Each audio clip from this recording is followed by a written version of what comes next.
you stand for the pledge, please?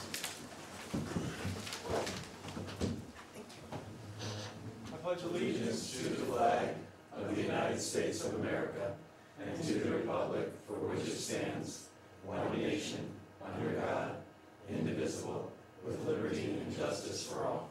And the Psalms, please.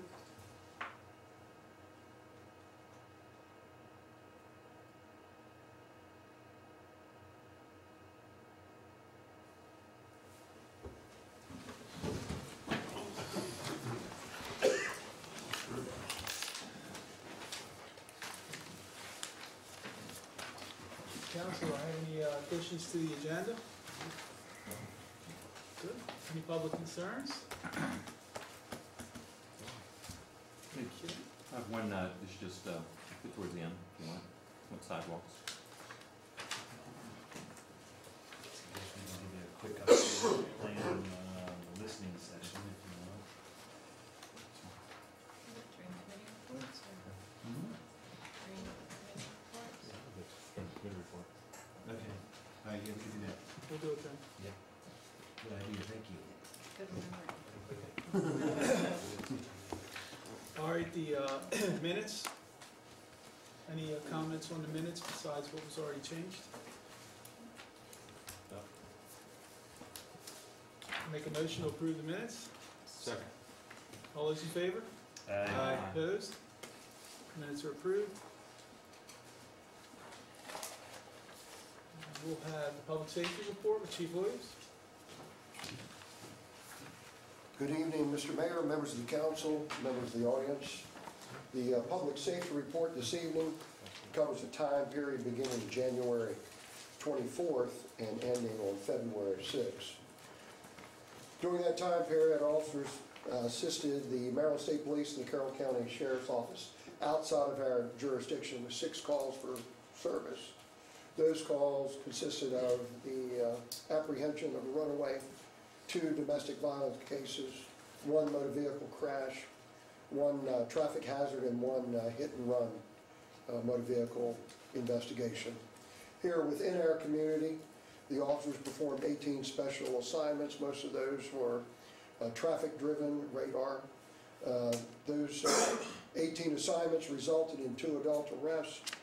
They also here within our community handled 1 false alarm, 2 animal complaints, 1 burglary case that resulted in 1 adult arrest, 1 DUI investigation, also resulting in an arrest, 66 foot patrols, which also included our increased presence at our middle school.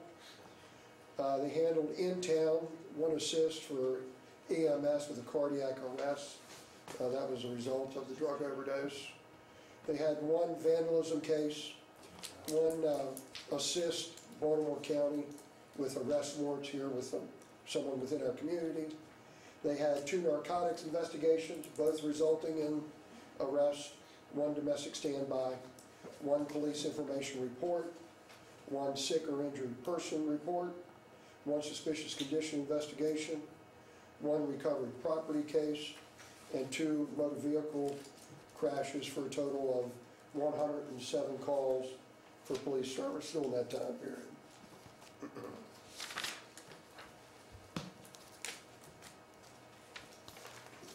Any questions? Would just like to briefly share some good news with you. About 24 months ago, a question came out of the Office of the State Comptroller about the Maryland income tax subtraction modification under the general tax article as it pertains to police auxiliaries, the volunteers and police reserve programs throughout the state. As a result of this question, the Maryland Police Training Commission formed a committee to determine the requirements of the police auxiliary units or reserve programs and what would be needed to qualify.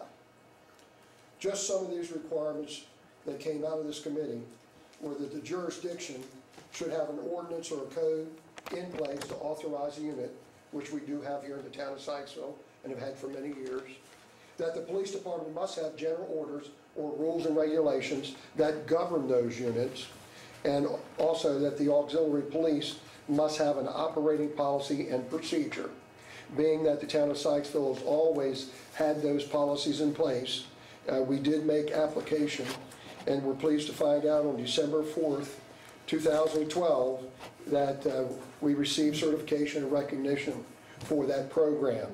And this is valid through December 31st of 2015. So we're extremely happy with that. Wanted to share that with you.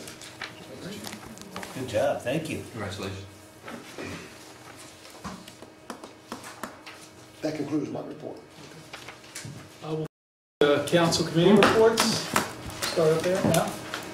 We had a meeting last Wednesday, I didn't bring my minutes with me, but we are continuing to work on promotion of the Arts and Wine Festival coming up, the Chili Festival and Fall Festival. I'm trying to come up with some new ideas for like a Sykesville Heritage Day type of situation where we have a parade down and just a celebration of Sykesville.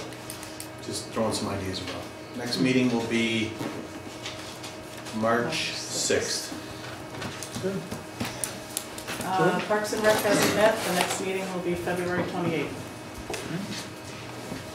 Nothing new on Main Street. Our next board meeting is next Tuesday. Okay. But nothing new to report since the last meeting. We have good news. I was talking to Irma right beforehand. Irma, you give us the final tally you have as of, I guess as of last night, so we had a few more that came in today. Oh, sorry. Put it on the spot. Well, just to let you know, so the Sykesville Military Memorial and History Walk has been progressing nicely. We're coming up. Our goal is to get to $10,000 so that we can go for our first request for proposal to do the phase 1 and maybe phase 2, depending on how the bids come in. So, but I think she told me $8,900. So we're 11 bricks shy of getting there. I'll be meeting Wednesday night with the local Lions Club. We're hoping to get 7 or 8 bricks out of those, and also they asked me to keep it open for the opening of the World War II dance that we have. That I know Dr. Frazier's going to talk about a little bit later. So he asked us that we keep it open until then. So we will keep bricks available until that dinner that night. If you want to see what it looks like, we'll pass this around. So if you guys want to pass it around, everybody take a quick peek at it out in the audience. So we're very excited about it. We've had talked to local Rotary, local Lions Club, and so we're very excited about as we get closer. And so it's not your last chance, but almost your next to last chance to get an engraved brick, and that's how we're using it to get the donations to put together the Sykesville Military Memorial and History Walk. So thanks, Irma, for your diligence in following up on getting all that out. Aren't you going to keep selling engraved bricks for the second phase? We will. So we'll see how the RFP comes in once we hit that $10,000 budget. So, okay, exactly right. Great. The Warfield Development Corporation Board met. Not too much new going on there, except there was a letter of intent that was looked at from a developer, and the council will be looking at that this evening, closed session. Not too much information that's made public at this time. And the Planning Commission did not meet Monday. However, we did have the listening session that a bunch of us attended. I know Dawn was there, Julie was there, I think Al was there, so got some good information. I think there were some good ideas put out at that, and I brought you guys all kind of pass these down. There's a postcard in there. You can send your ideas via mail if you like. Except for Saturday. And we got some extras for anybody else who would like to take one and send. You can put your suggestions, send them into Barbara Kearney, and they'll certainly consider those. I think there's going to probably be a couple more of those. I think, right, for the. Open to the public, not for the town specifically. Right, not for the a couple more listening sessions, so you can be getting your ideas together and either write them on there or send them or call her and get out. So it was good. I thought it was pretty informative, and hopefully they'll incorporate some of that stuff into the plan. So besides information, I guess there's nothing in the near term that would directly affect us.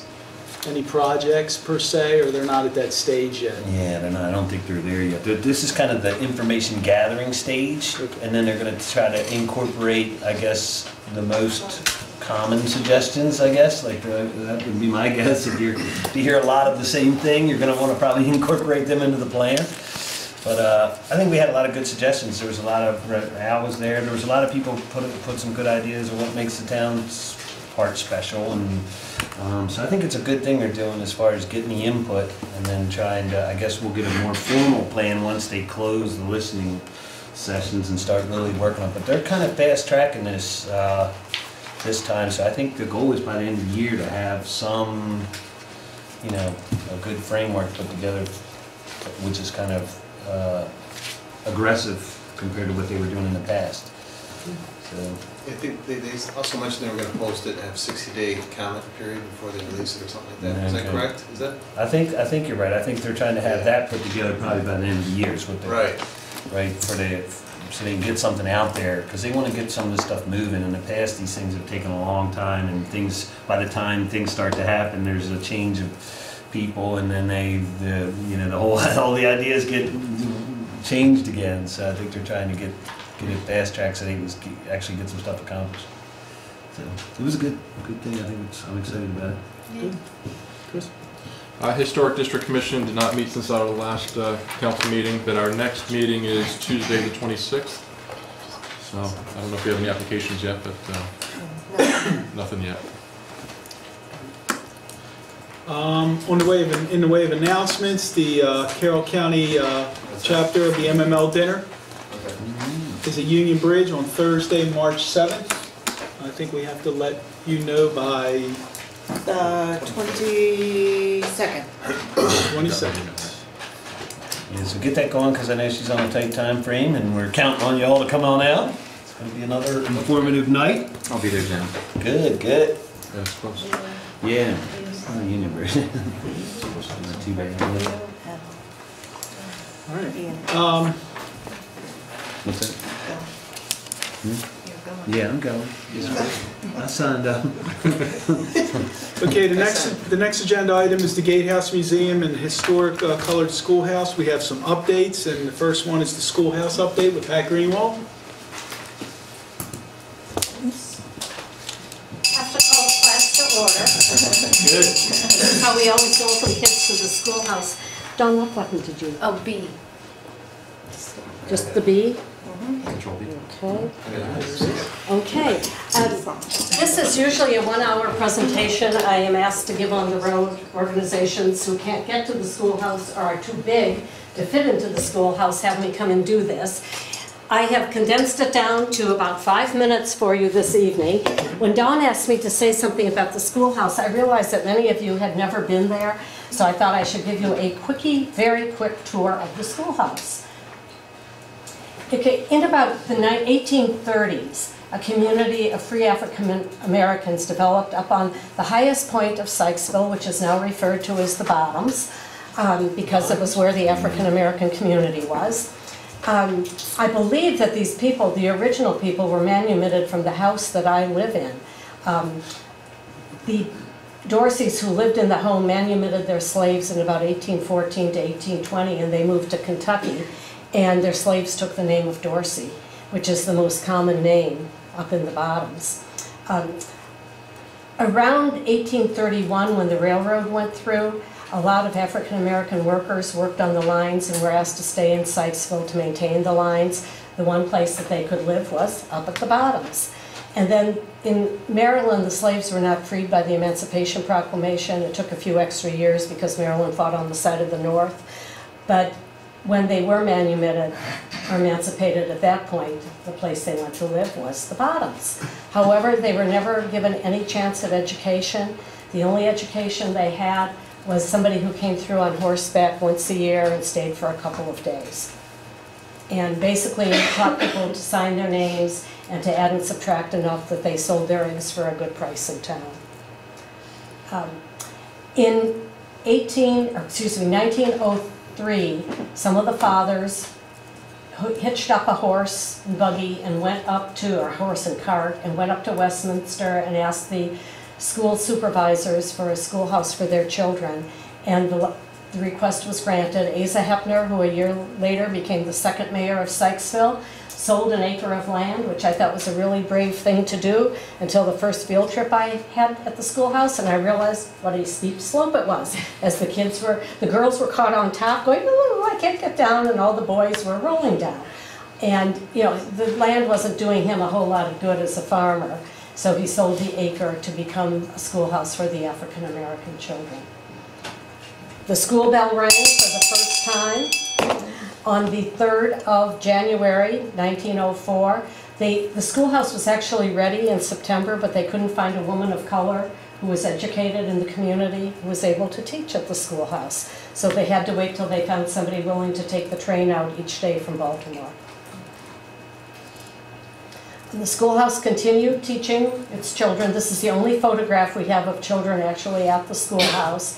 It continued teaching them from 1904 through 1939, when it was consolidated into the Johnsville School, and the children from our community had to walk 4.5 miles to and from school each day, 9 miles a day.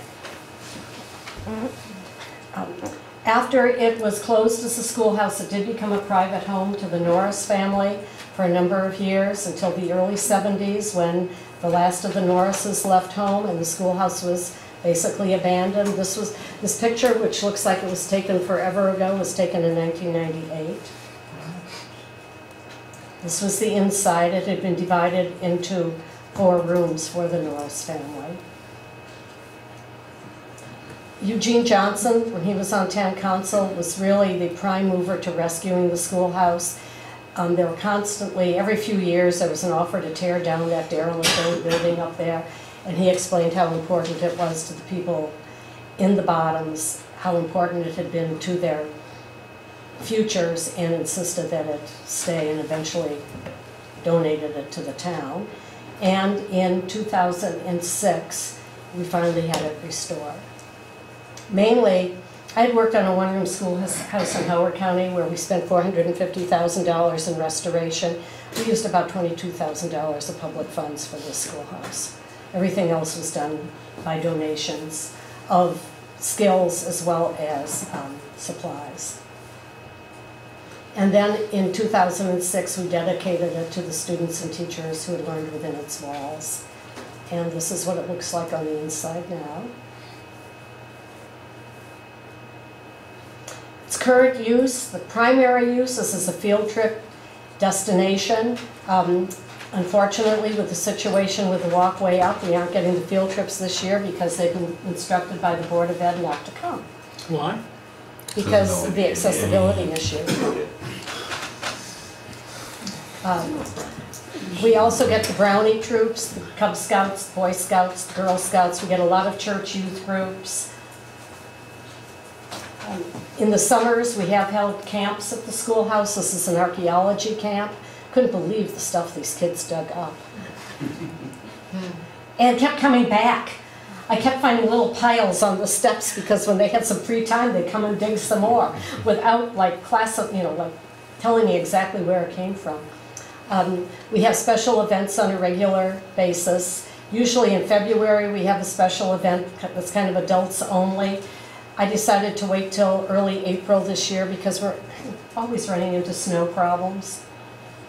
We also do have special events. Once every 2 months we have something for kids, for families. It's usually kids who come. Clubs and organizations hold meetings at the schoolhouse. They usually start with a brief overview about the schoolhouse. This happens to be a garden club. We also went full circle with the DAR when they came to visit and then gave us a healthy donation afterwards. We've had the Rotary, we've had all sorts of different organizations. Red Hat societies love us because then they can go on down to one of the restaurants in town and have lunch. Or tea at Sweet Simplicity. Another attraction has been our Harry Haight Rain Garden of Native Plants, which is built with funny curves and no walls and things so that all the rain running off the roof and down the hillside feeds the garden. And right now, the future of the schoolhouse, if we can continue these programs, is in our hands because of our lovely erosion problems that we have along the bank. With the trees up at the top of the hill, they were old fruit trees that were probably planted around the time the schoolhouse was built, and they've lived their life expectancy, and they have been dying one after another. Once they're dead, their roots aren't retaining the soil anymore, and it's caving in onto our walkway. This picture was taken about a year ago. It's a lot worse now. This was before, what was that thing called, the derecho? And the storm just a week ago, and every storm, there's more and more damage. It's also damage to the building itself. At one point, there was water running under the building, and we just put concrete in the hole to keep it from running right through the building. So the building itself is also threatened by this hillside behind it. And that is what I have to say about our schoolhouse. Thanks, Pat. So how's the proposed retaining wall going to affect the building part? Is that, because that's only going to do the driveway, right? Yeah, well, the driveway comes up behind the building. So the retaining wall would be behind, 2/3 of the building would be behind the retaining wall. The one half that is not, there's a big fall off in the land there, so that part isn't affected. Okay. So that retaining wall should help with the structure as well as the accessibility. I mean, right now we're looking at it as an accessibility issue, which is why the schools aren't allowed to come, because we've been deemed inaccessible to handicapped people because of the rubble in the walkway. Inside, we're fully accessible. Even though the suit that's been presented to the U.S. Department of Justice says we are not, the person who wrote the suit hadn't been there since we had made everything accessible. So how's the progress coming on the retaining wall? How are we making out on that? It's actually been proposed and reviewed by the Historic District Commission and approved, is my Yeah, understanding. we approved it with the change that it be faced with the field stone that the state prison system had acquired for us and was going to have the prisoners apply rather than an expensive facing stone that the contractor had recommended. Do you want I mentioned this at the last meeting that we did get an updated estimate from our town engineer, and there were some questions about that. So we're going back, and you guys are going to ask the town engineer also. We're going to look into trying to find some grant money, and then once we find out about that, I was going to put together a proposal and present it to the council. So the estimate from the engineer is accurate. That is, that does assume the labor is provided to build the concrete wall as well as do the field stone, which they can do. So the prison system will build the actual concrete block wall? Yes, above ground. It will get started below ground. And Ivy has worked on several grants and also is working with Pat on a grant currently. So we're exploring, it's just a funding issue at this point. What's the latest estimate? 30. About 30,000. I think when we initially got the estimate from the town engineer, it was about 40 to 45. Mm-hmm. And so with the prison system providing the labor and providing the brick, this field stone facing, that should bring it down quite a bit, or at least 15,000. So sometimes it helps when the Historic District Commission doesn't approve something. We approved it with modification. We approved the modification, right? It's So. just less expensive. Right. Any other questions for Pat? Thank you, Pat. Thank you, Pat. Thank you very much. Thank you. Great condensed briefing. If hard to get anybody an hour down. if anybody ever wants to see the full thing, just call me and I'll be happy to oblige over at the schoolhouse. When's the next time the Never Dorseys inside. when's the next time the Dorseys are going to be there? Okay, I'm working with them on the date. It's going to be sometime the first week of April, the Saturday or the Sunday. If nobody's been up there when the Dorseys have been there to present, I strongly recommend it.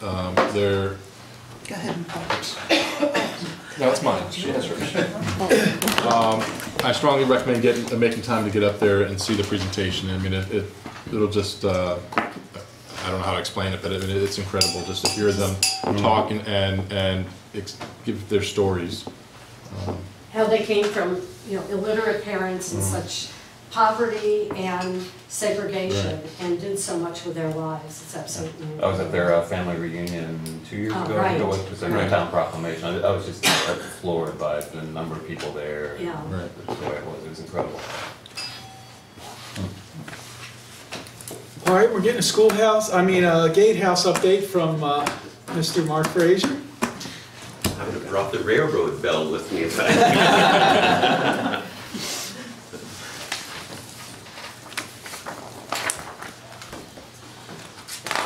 apologize to the audience in that I didn't run.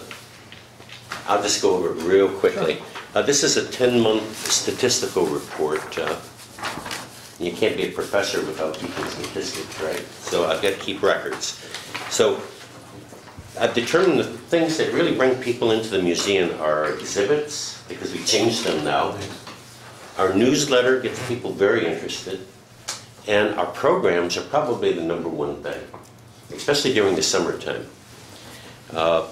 You can see Treasures from the Attic brought in 421 visitors. When Safety Fails, 211. Pedal to the Metal, which was our Christmas, we had 164.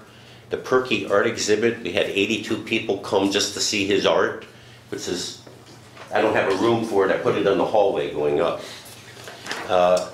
And our next exhibit that I'm almost finished with is called Epidemic, and it's going to be on TV. And this is going to be a really good one. That's all I can say. It's going to be a real good one. Newsletters, you can see we started out at 241. The one that we just sent out, which is on Baldwin the Architect, we have 368 on the mailing list. So that keeps growing, which is a good sign. And every time we send out a newsletter, we always get a few memberships that come in as a result. The summer and the family programs, you can see the attendance. Reptiles was the #1 program for the kids. The Church Walk, 47. Civil War Story, 32. World of Insects, 67. The Night, 56. Titanic, 32. We have a really good program coming up this month, March 27th, A Dangerous Ride. We have a young author from New Hampshire that wrote a series of 8 articles for the B&O Museum on the railroad. You know, when the passenger trains would wreck and they would use coal heaters and there would be huge fires.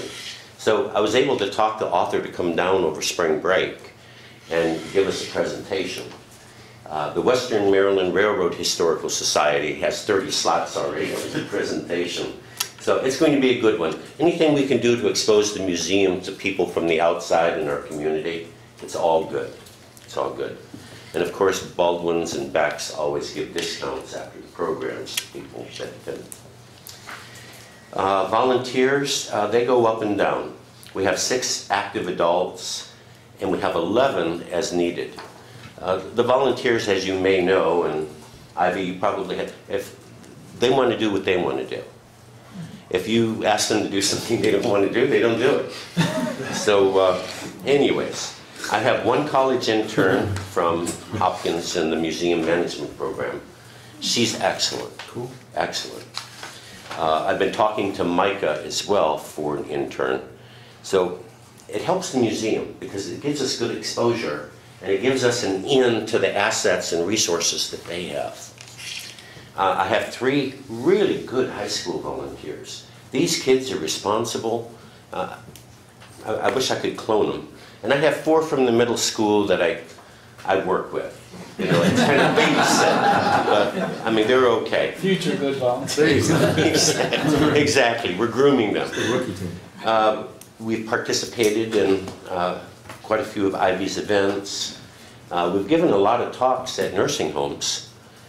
I was telling Pat Greenwald, when we give a talk, I use an old-fashioned slide projector. And we are museums, and we have 90 beautiful slides that Perman put together. So I use that, and it's a huge hit.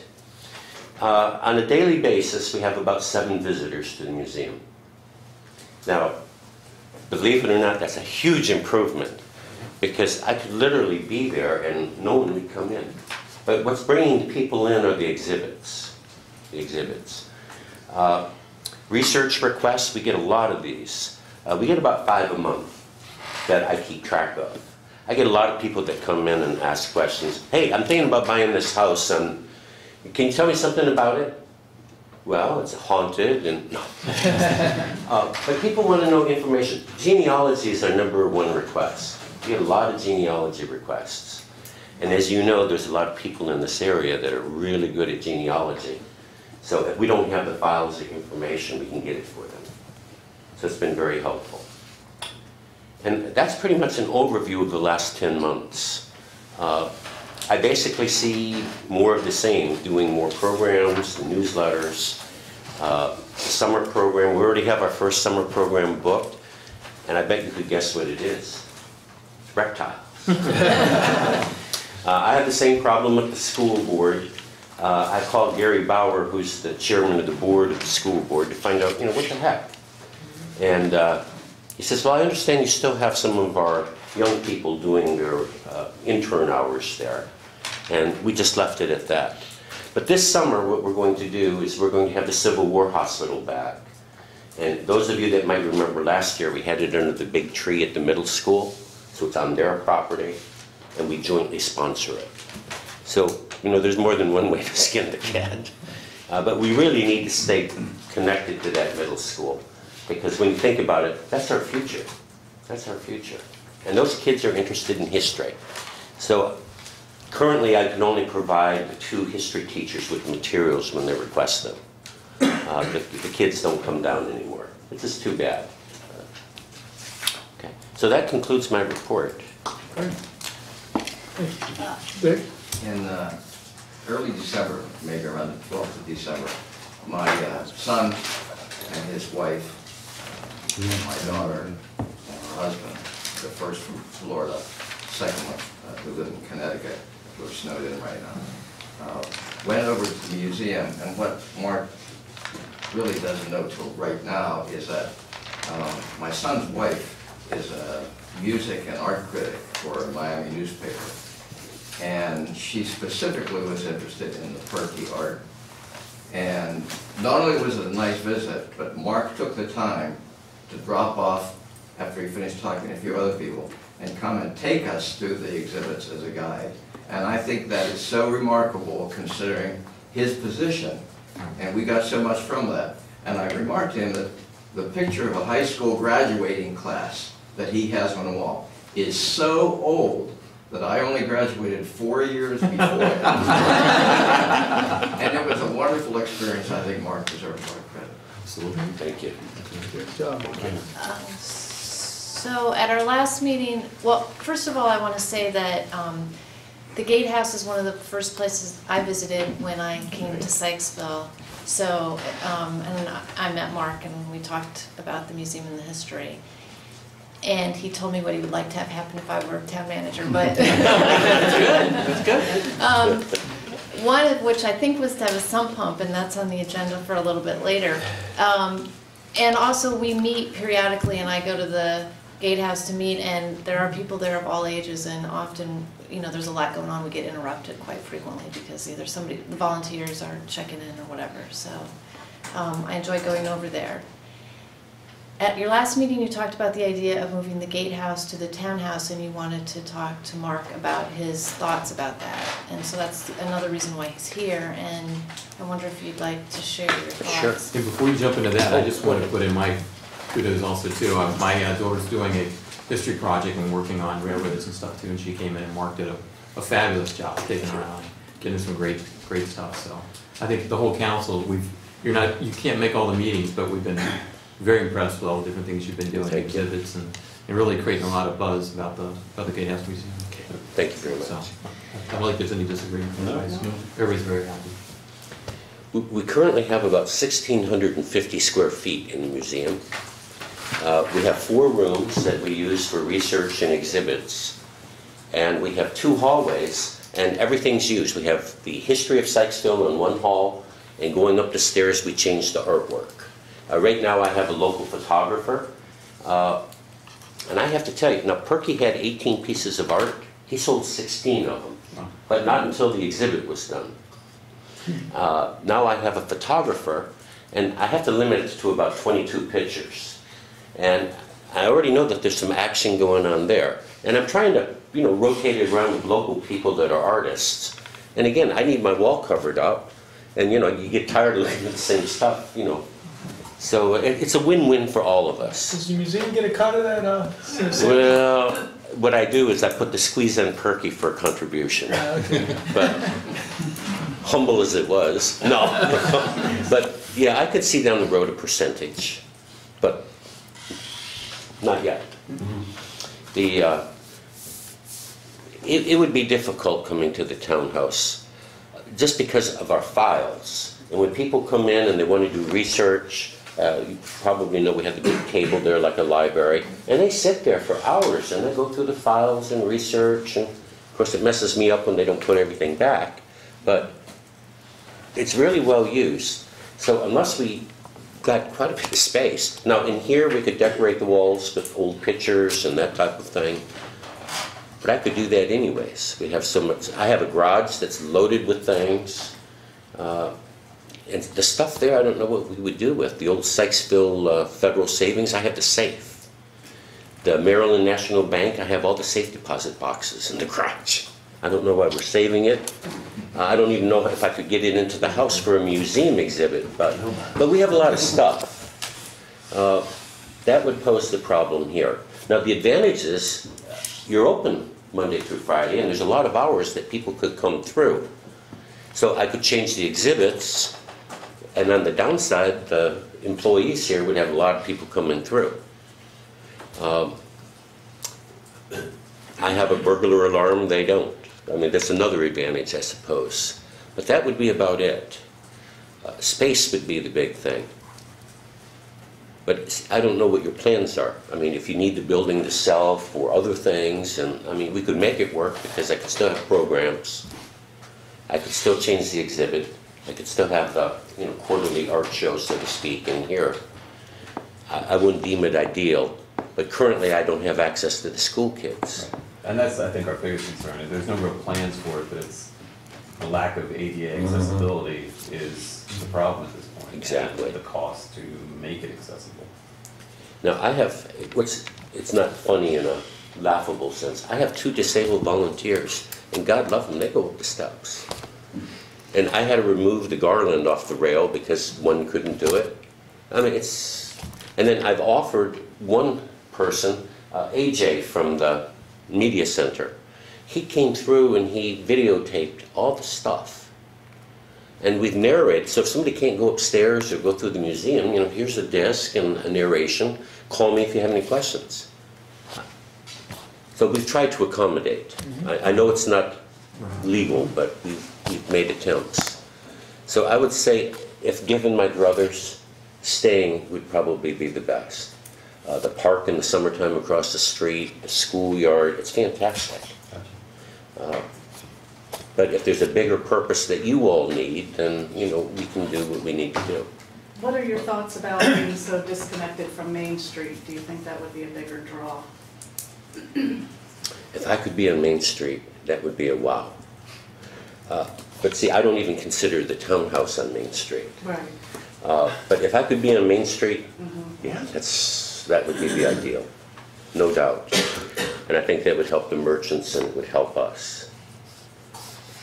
And we do bring people to town. And I think the only people I help, though, are restaurants. A lot of folks will ask, hey, where's there a good place to eat? And, that type of thing. And Mark, that's the thought. As we've been from day one, we're trying to figure out with this, and the ADA really gives us an opportunity to really move things forward.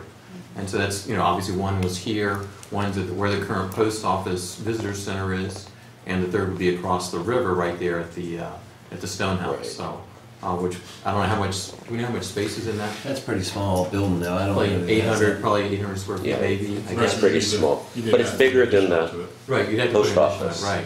That's Plus pretty we're running small. into some challenges. Well, you'd have both floors in the post office, so that would be. Water, it's gonna kill us.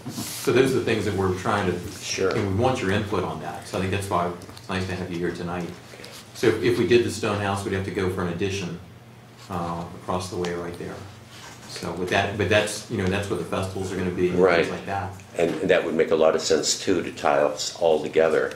And we could go with the theme depending on what the festival is, and our theme could coincide with what Ivy's doing. I think going down the road there, that's gonna be way far out, and then we got some challenges with septic and watering and Right, so. exactly. Right. I think that's gonna be the farthest out Yeah. solution, at least at this point, so if we're looking for something maybe sooner, we're gonna have to be weighing some other options maybe, but. So maybe unless we were forced to take action at the gatehouse, What do you think about making it ADA accessible though? I mean, even if that's even an option, I mean, if we keep it at the current place, what are we gonna be required to do, like to try to, you know, I don't know if you've gotten any more progress on that at all? Not No? really. Okay. So where the current post office is and the visitor center there, and the thought was maybe one time, put it in there. You could always put exhibits up and down the street with the merchants, and Ivy's talked to a bunch of the merchants about possibly putting things in there. Would that be more advantageous, or where you currently are is better, or what's, I mean, do you have any thoughts? Again, just all things being equal, Right. staying because of the space Okay. and proximity to the schoolyard and the park. Okay. If we had to move to the old mainline visitor center, we'd Right. make it work, because that could change the display in the accessible area, and we'd have some storage upstairs, so Right. people who could do research, or I would bring it down to them. I think we'll make whatever work, depending on what the big plan is. Right. I think if we wanted to do a short-term move like that, that he would actually need storage in one building and Right. displays maybe in another one to accommodate everything that's in the current building now. Now, I did offer, Mr. Greenberg put me in touch with the fellow who owns the Warfield building where they had the flag in the window. Yes. And they never called me back Okay. about, you know, I should decorate that window, it looks awful. And Trying to do that for a few years. yeah, well, Mr. Greenberg talked to the owner and yeah, he was excited, and then everything fell apart when I met with the administrative assistant. But, I mean, we're very open to doing that because Right. I have lots of stuff. Okay. Okay? Mike, there was a discussion at one time about using half of the big building across the, in the park. The warehouse? Well, as we call it, the warehouse, whatever that big Whatever, building yeah. is. The mill building? The apple butter, yeah. Yeah, it has obvious disadvantages from the standpoint of, I don't think there's any heat or water in there, I'm not sure of that, but it's got the space. Yeah, I guess everything at South Branch is some years out right now. I'm still determining funding with Howard County and Water and sewer. water and sewer infrastructure is Biggest challenge what we're right now. fighting now. So. Right. Have we had an update on that at all? Or one time we were gonna look into that? Well, they're working on it, but I think they've kind of turned down our first initial thing for septic there, correct? Am I correct in saying that? Or Yeah, Sean Davis, is he working on a new plan? yeah, he's working on a new plan and also setting up a meeting with Howard County, but he's had some difficulties in his life, so we're just waiting to hear from him at this point. He does a lot for WDC too, so he's involved in that. Yeah. It's pretty good. Yeah. So it's a lot of challenges there, I think, and of course Howard County is going to initially turn down your, if it's not perfect, request. So it takes some finesse, it takes somebody like Sean to do a plan, to come up, to get them to kind of flex the rules a little bit. I think, you know, on first look, they're going to say, oh no, that doesn't meet our criteria, but if we can work with them to hopefully massage a deal out of that, I think that's our hope at this point, is to try to come up, because that's going to be the whole driver of that, is going to be water, and because you need restrooms. I mean, restrooms, water, you know what I mean? So that's the thing that needs to be first. But good information tonight, so thank you so Thank much you. for coming in. And Thank you. I'd like to second what Frank said, man, the stuff for the kids is awesome. I've been to a couple other things. It's so nice to see the people out there like that, so thank you so much again. You know, it would be nice if you have extra pictures or something, I mean, to come up and decorate some of these rooms up here. I mean, we just have all these blank walls. Yeah, can work with Dawn on whatever you guys think. Okay, yep, that would be, and that would help me with some storage. So that's great. It's a beautiful wall. So don't go too far away, and maybe Pat can come up and you can stay here. Yeah, you're gonna talk about the Carroll County Community Foundation possibilities. Can I just ask one question? Janice, what do we need to do to get bulk rate? Is that 500 mailings or more? I thought it was 250. 250? Yeah, it's 250. So are you doing that with your newsletters now? No, I'm using real postage. Right. Just like on this last one, I Okay. had 100, I think almost 70 some stamps donated. Okay. And our next program is supposed to be on the Brown family, and we have a donor for the entire postage for Oh, that. great. Okay. But yeah, we've looked into it, and Okay. that's our plan. Okay. Now, Mark, are you working with a database or just Excel spreadsheets? What do you do for you sending out I know you send out nice e-letters. Yeah, it's all on a spreadsheet. Okay. And then we do mail merges depending on, like the trained people, we know their interests, so we hit them, like with this dangerous ride talk. Right. But we use different strategies depending on what it is that we're hyping. Okay. The arts community get an entirely different blast. And So we don't have a database, like a software program or anything too. Does the town have something too? Like when you send out your e-alerts and things like that too, is that just off the Excel spreadsheet? You're sending everything, or how's it work? Well, I have a listing of email addresses that Right. it all goes to, and it's on the newsflash.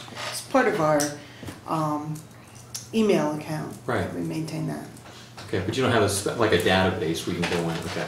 So just people sign up, and then if they say, hey, they want to drop off, that's something you can do. It's like an Excel spreadsheet. And you just Kind of, yeah. get rid of it. Okay. It's probably just an anonymous alias, I bet, right? I'm Group? sorry. It's just a big alias group, isn't it? Yeah, I mean, I don't see a spreadsheet. It's Okay. just, I just see email addresses when I'm in there. Might be something in the future we may need to work on. Provide some sort of contact relationship management with you. Might be helpful for donors and things like that. Okay, we want to talk about exploring the Carroll County Community Foundation, I guess, because as you know, the Main Street Association has opted to use them to gain 501c3 status. And in the past, we had worked on setting up a 501c3 for the museum, and we were doing it through an attorney. And we started that process before we even were aware of the Carroll County Community Foundation. And then I know you had asked Pat if she was interested in getting the schoolhouse involved, and I think you were. And I guess I'm assuming you would want to go with the foundation, but I'm not sure. Did you have any comments on that? Dawn, Pat and I are meeting with Audrey Shimano of the Community Foundation at the end of the month. First of the month. First of the month? Well, the middle of March, I think, is when it's Okay. gonna turn out to be, but we wanted to get some feedback from you all first. It's a little bit of a different situation than with the Main Street Association because the governance structure is a little bit different. But it seems like it's something worth exploring so that it will help with fundraising options for both the schoolhouse and the museum. Okay, I guess I didn't realize there was anything different about the governance. Well, because they don't have a board like the Main Street does, and Correct. so we may be keeping We would things on use our components books. like we were talking about where Right. the town would have, let's say 4 and we'd have 3 and whatever. But we would establish some type of advisory committee. And that would be the legal structure for the museum foundation or whatever we're going to call this. And then it's pretty much like what Ivy would have. But it doesn't matter if you have a board or not, you just need one person in charge. Well, Sam had always stated, though, that if the board was mainly composed of town council appointees, that would affect It's a component unit. a component unit, and that would affect auditing. And of course, with Main Street, that doesn't apply. But our original concept of the museum board was a majority of town council appointments. But maybe we want to rethink that. Yeah, I mean, I guess that was more to have the gatehouse become a whole separate entity, that 501c3 process. Right. It would still be an entity of the town. It would be who would review what expenditures are being made and who would make the decisions about what could be purchased, I guess, or be expenditures. But would all the Gatehouse funds go through this foundation? I mean, including the reserve funds that we have right now with Yeah, I Gatehouse? guess we're wondering if it would be like sort of like what we did now, transfer. I think we'd have to decide, but it may be a blend, Right. where there would be some that would be town, and some that would be the foundation. I was going to suggest the other option would be to leave everything currently like it is right now, form a Friends of the Museum, of the Sykesville Museums group that would be strictly for fundraising. Because that's really the point of this, is to try and get a road into 501c Yes. available grants. So that would be just strictly for fundraising over at the foundation. And as they raise funds, then Mark could ask for those funds to be used for his projects on certain things. Or Pat could, I mean, so they could have separate accounts. Right. Yep. And that's basically how we would see it too. We would stay as is, and then going forward, this would be the vehicle to go after entities that we currently can't go after.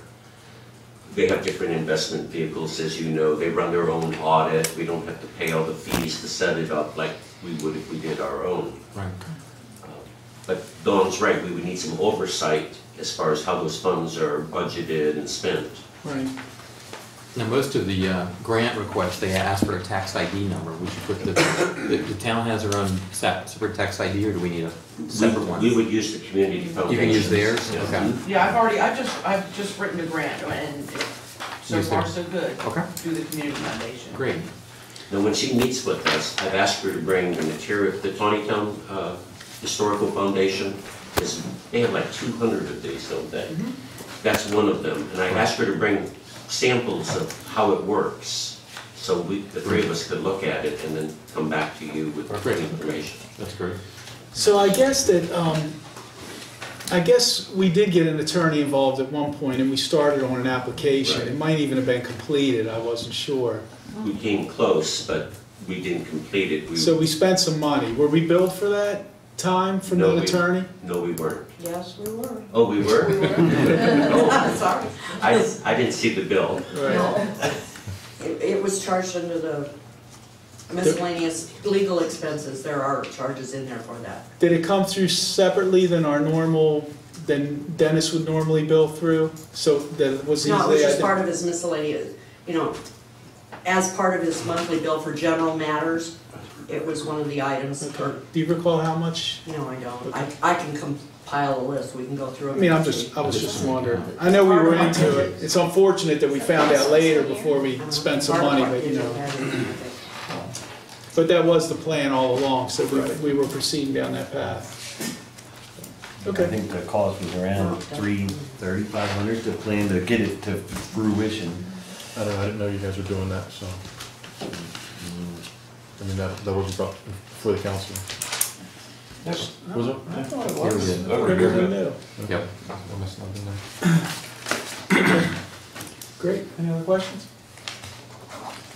Pat, do you have any comments about the community foundation? I was very impressed the night that Audrey Simino gave her presentation here.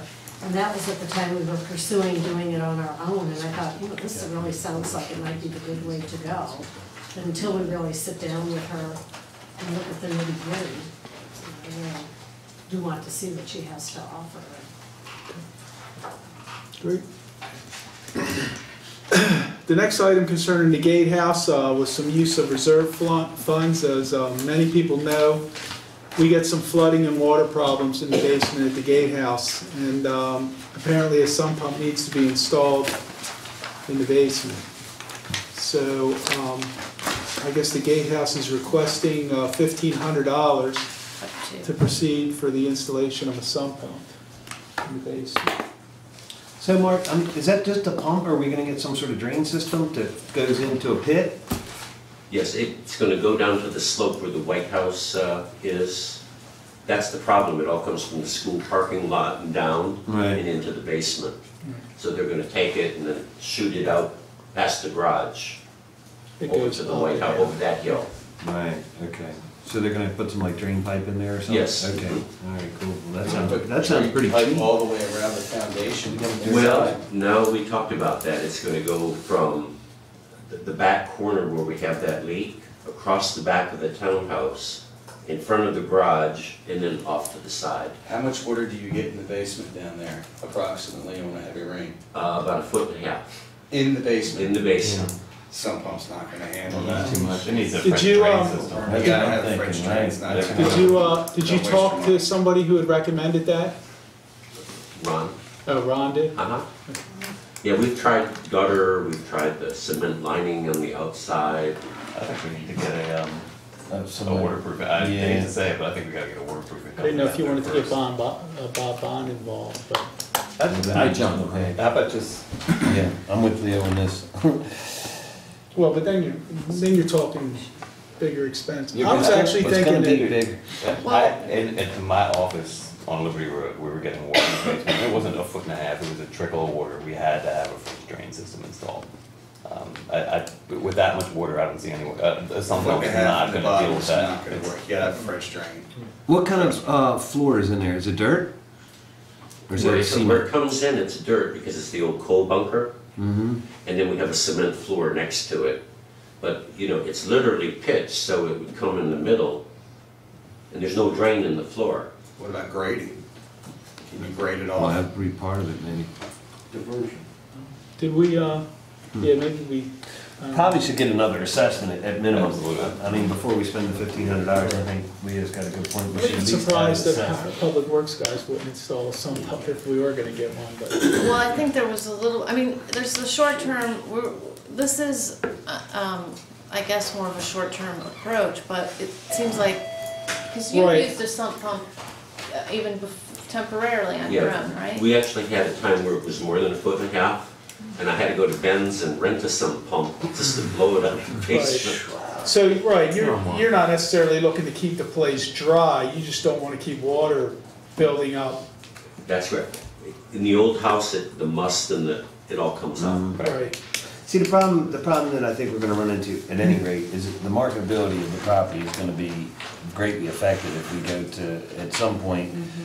Plus, it'll expand the use of it if we get it fixed right. I mean, I don't think it's a bad investment to try to fix it right and put the $1,500 towards fixing it right. We should at least explore that option before we just spend $1,500 to dig a hole and throw an old pump in it. I mean, because that's kind of what you're doing, really. You're just digging a dirt hole, throwing a pump in it, and running a pipe out the back. French drain's not gonna cost $1,500 though. No, it's gonna probably, That's what I you just understand, said. it's probably gonna be close to 10,000, but the idea is at some point, if we're ever to be selling the house, we're gonna have to address that, or we're gonna lose far more than the 10,000. My experience, and I think Leah's been the same, the cost of, you get dinged far more than the cost of the system because of the water issues, you know what I mean? I think So- grading should be looked at first. I mean, it's amazing I'd be how happy to swales. come out and look at it for you. Yeah, well, the whole thing, I agree, we need an assessment from See it all somebody the who's time. qualified to Yeah. do this. I think that's the point, is what I'm making, is it probably worth spending, or even having them come out, a couple of different waterproof type folks maybe, I know they're kind of, I'm not real anxious to deal with those folks anymore than you guys are, but. Why don't you talk to Ron more about You got it? some experience with? Sure, I'm just concerned in the short term. I was gonna say, it's gotta be sooner than later. That's gonna Yes. take us a long, Because that's, Mark's been dealing with this for a long time. I'm with you, well, let's get on that, doing that. yeah, but, that's fine, I mean, I'm happy to do that. I'm just concerned Well, in what the are you short gonna We do? need a temporary You gonna fix, pull the too. money out of the reserve funds for Well, the gatehouse? even if we do some sort of long-term solution, will we need a sump pump in the basement? Probably we will. Yeah, Yeah, that's part of the system. yeah, it's gonna be part of. Right, because the drain just comes into the pump generally, but. Well, what I'm suggesting is we get an assessment, and then they can maybe make some recommendations for temporary, and then more permanent, or maybe combined, rather than just having Ron, who really, those guys are trying to give you a fix, but they're not qualified to make a. Well, I don't think the an assessment. 1,500 was for our guys to put it in. No, I believe That's there was professionally somebody done. who came to look at it with him, is that correct? Yeah, We had it, professional installed. Howard Smith, one of our volunteers, he thought excavating would be the solution. And Ron studied it and he didn't agree with him. He thought the sump pump would be the better alternative. Now, I've been renting a sump pump when I want to say 3 weeks ago, we had that terrible rain. Right. And I just let it there overnight. But, you know, I have, dirt down there. It's not even worth moving the dirt around because it just washes back in. I mean, I don't know, what do you guys think? I mean, I honestly think. Well, the downside to getting a bunch of assessments from a waterproofing company, We're is gonna you're gonna get the big bill for the waterproofing. They're gonna wanna make as much money Right, as they exactly. possibly can. So, It is a Even stone if it's a quick foundation fix. too. I don't know if you can waterproof those very well. Grading will keep it away. Right. If you grade properties properly, it will keep Right. it away. I don't know how much that costs. Maybe a French stage cheaper, but I don't know. I mean, you just really have to just get a nice swale on the backside of the house. The water. Well, you can talk to Ron and ask why he disagreed and thought grading would. The water's coming from Yes, somewhere. yeah, I can certainly talk to him about getting an assessment and sort of the short term, But I mean, long-term. Bob Bond would really be the guy to talk to about the engineering solution if we're getting to that point. And then if we go up to high dollars like French drains, then we're gonna have to go out to bid and things like that, so. And this is the point, guys, are we nickel and diming here, or are we gonna fix enough to sell it? I hear where your point is, you gotta fix it, it's better to fix it now, fix it right. You sell it, use those funds to do whatever we're gonna do with the Gay House Museum, right? I'm just saying, that's the I mean, reality. if we stay there, we need to fix it. We need to If fix it. sell it, we need to Right. fix it. So. Either way, you're gonna fix it, but I'm just keeping in mind, what are we doing? What's our goal here? Is it to keep it there, or is it to take whatever funds we get if we sell this place to enrich some of these other sites that we're talking about too? But the marketability is gonna be greatly enhanced by Oh. that too, that's another thing too, with a You proper gotta do it. waterproofing system, it's Right. gonna enhance the marketability far more than even $10,000. Correct. In my mind, I mean, I think a waterproof basement in a house would exceed the cost of the system. However, I guess that's a factor, is where we're gonna get the funds for it. But then why dump 1,500 and then when you could fix it right and put the 1,500 to that? Like, I hate to flush 1,500 down the toilet. No, but I think that the drain works with the pump, so the pump would have to be installed anyway. Yeah, but it's probably Part a of the different, it system. Well, how might be a about- different pump Different system, though. probably. So a lot of times the pump matches the system, you know what I mean? So sometimes and a pump's not really the cost, it's mainly the labor. You know, some Right. pumps aren't that expensive, it's a matter of the labor of digging this trench and putting the pipe and. Right.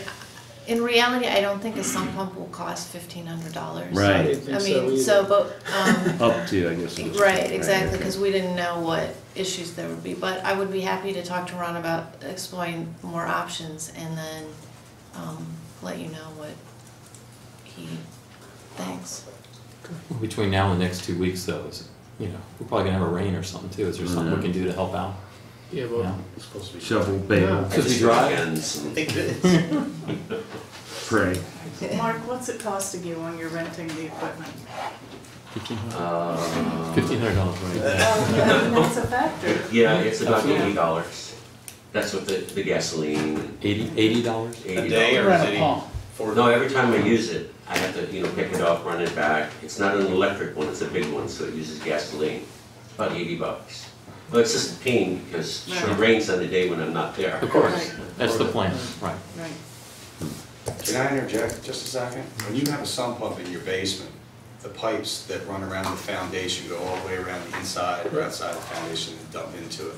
So when you're talking about $1,500, all those pipes gotta be laid outside. Is it dirt floor? Inside? No, we have a partial dirt floor and then concrete.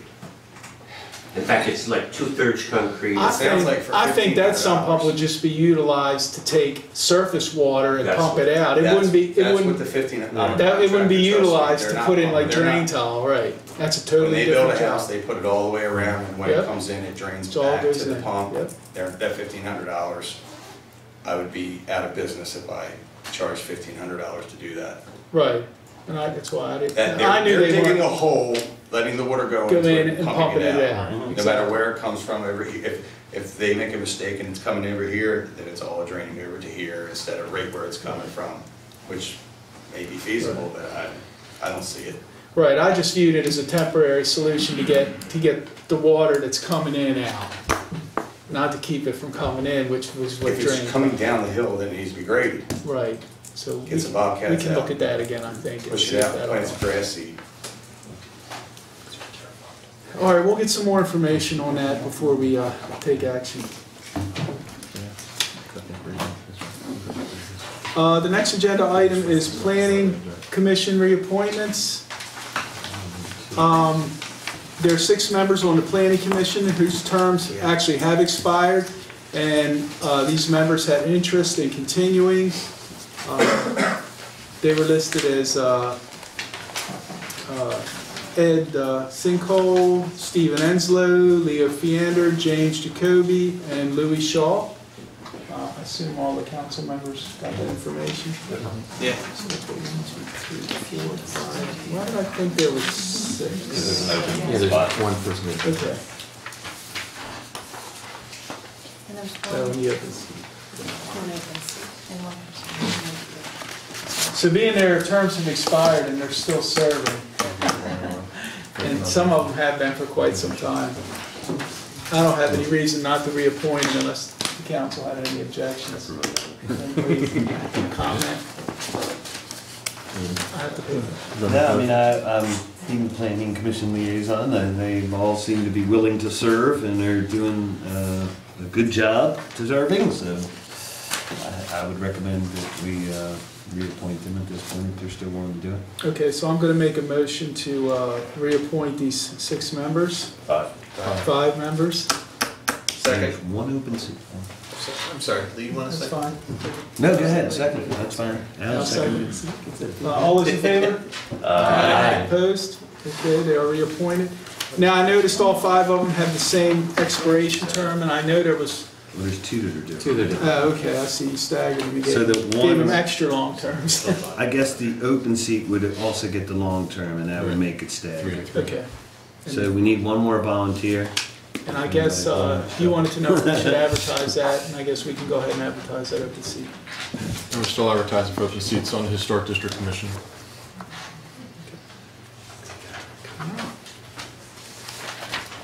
Okay, the next agenda item is the Rain Cliff subdivision. We have a letter of credit reduction request. And for those who aren't aware, we have a developer over at Rain Cliff, and what happens is initially, there's a letter of credit, and it was initially for like $4.5 million as part of the agreement, where if the developer didn't finish the property, it would be money that the town would receive, I guess, to finish the development. And in June of 2010, well, what happens is as the development progresses, that amount decreases. And usually the developer asks for it to be decreased, and then the town council approves it because there's less required to finish the development. So in June of 2010, we reduced it by almost $1.5 million, and now he's asking for another reduction of about $1 million, which would bring the letter of credit to about $2 million. So Bob Bond, our town engineer, has reviewed their request, he checked the figures, and he recommended the approval of the request. And this is just for the public works parts of development, correct, like the paths and I don't know. roadways? I got the, okay. In your packet is a list of the items that are included. So it's not to like build houses? No, that's no, just for infrastructure. I think it's, But what about, so this won't affect our thing for the intersection, that's separate. The Okay. intersection's being bonded off with the state. Okay. Any other questions, comments? Yeah, I think if Bob's looked at it, looks pretty good. Yeah, this is it right here. All right, I'm going to make a motion, we approve the second reduction of $1,074,166.85 from the letter of credit. Second. All those in favor? Aye. Opposed? It is approved.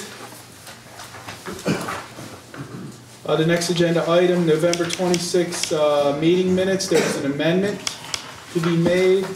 Dawn, did you want to comment on that?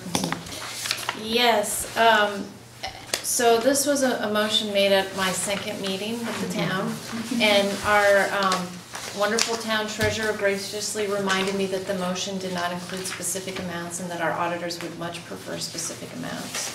So I'm asking that you make a motion as noted in your packet. And this is the adjustment for Christmas bonuses, the increase in amount greater than what was budgeted, and also for an increase in the amount for the event. Any questions or comments from council? We verified the amounts though, because you had said. Yes, so the amounts that are in the motion are correct. The amounts that were in the staff report were not correct. I thought they were the same. You gonna make it? Well, Oh, okay. Can we read it? You can do it? Here it is, right? You got it? Yeah. She's got it. Okay. I make a motion to reduce the contingency line item by $3,618, increase the Christmas bonus line by $2,900, increase the social security line by $318, and increase the employee event line by $400. Second? All those in favor? Aye. Opposed? It's approved.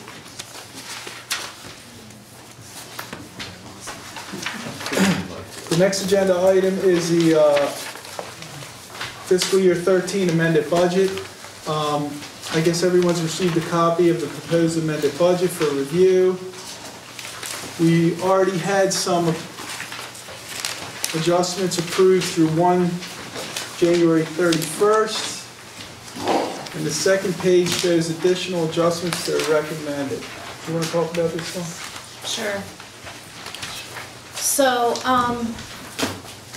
well, again, first of all, I want to thank Irma and Julia for putting in some extra time to go through this. But basically, the first page, again, is just a summary of all the items approved in meetings that adjusted our budget. And most of it is just reallocating amounts from one line to the other, but there were some things that were drawn from the reserve. So we'll talk about the reserve in just a little bit. The second page, so basically after looking at where our actuals are at this point, there's several sort of big issues that we need to address.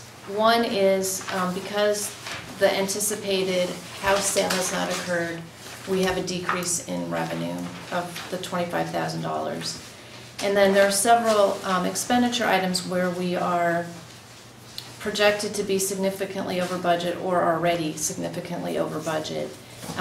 Those include legal services, engineering services, and employee excess vacation payout. I included for council members what our actual amounts for those areas are and what the budgeted amounts are. So first of all, just make sure we're all on the same page. Okay. Page 2. So the good news is based on our hiring employees at lower than budgeted amounts, I think we're able to adjust for those amounts within our current budget. I'm not asking for an additional transfer from the reserve. I'm just basically showing you how I would like to reallocate funds. And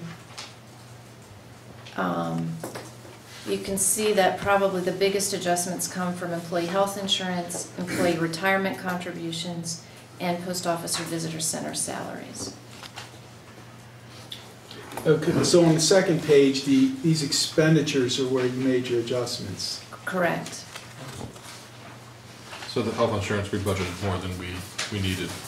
Well, you budgeted the right amount if you had the same staff that you had last year. So we're recouping like 23 grand, that's what these numbers mean, right? Yeah, I mean, the difference between single and family insurance is pretty significant. Right. Yeah, and retirement contributions, I see. And the salaries were,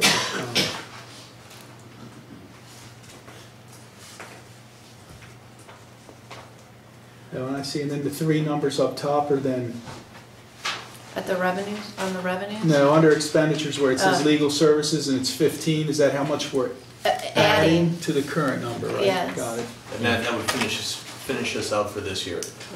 Hopefully. I mean, hopefully, that's what you're Line at the bottom. Right, right at the It shows you- bottom. If you look at the bottom, it shows you what the current legal, engineer, and excess vacation budget items are, so that you add that number at the top to those budgeted amounts for the total. Okay. Oh, yeah. Okay. Well, we're gonna have to pull any reserve money. This is actual, this is what we budgeted, so there should be no So based on the savings versus the excess expenditure we need to account for, we don't need to adjust any funds, but it looks like it should balance out. Correct, I'm just reallocating Okay. expenditure authority, or revenue. That's good. Anybody have any comments or questions? I like the new formatting. It's a lot easier to read. Oh, for the budget? Yeah, for the stuff, it's very, so. So to make a motion to do this, do we have to read out each adjustment? In the past, it appears that you've introduced this and then had a public hearing at the following meeting. Okay, well, I make a motion, we introduce these budget changes for our amended budget. Second. All those in favor? Aye. Opposed? Okay, it's been introduced. and we will have a public hearing at the next meeting. Does that sound good? Yeah, that's good. There's a couple of other things I want to point out. Okay. So, one other change that I'm recommending in the way that the budget is formatting, it's not a change in funds, but it will help us think about the funds, is the handout that says for formatting illustration only. And it's actually just showing, it's from the treasurer's report, but the budget would be adjusted similarly. One of my concerns is that there are some things that were included in the budget that are actually one-time expenses or revenue. For example, the grant, the South Branch Park state bond, the $256,000 was included in the operating expenditure, so it makes it look like our budget increased $256,000, but it really didn't. It's just because that grant is in there as revenue and expenditures.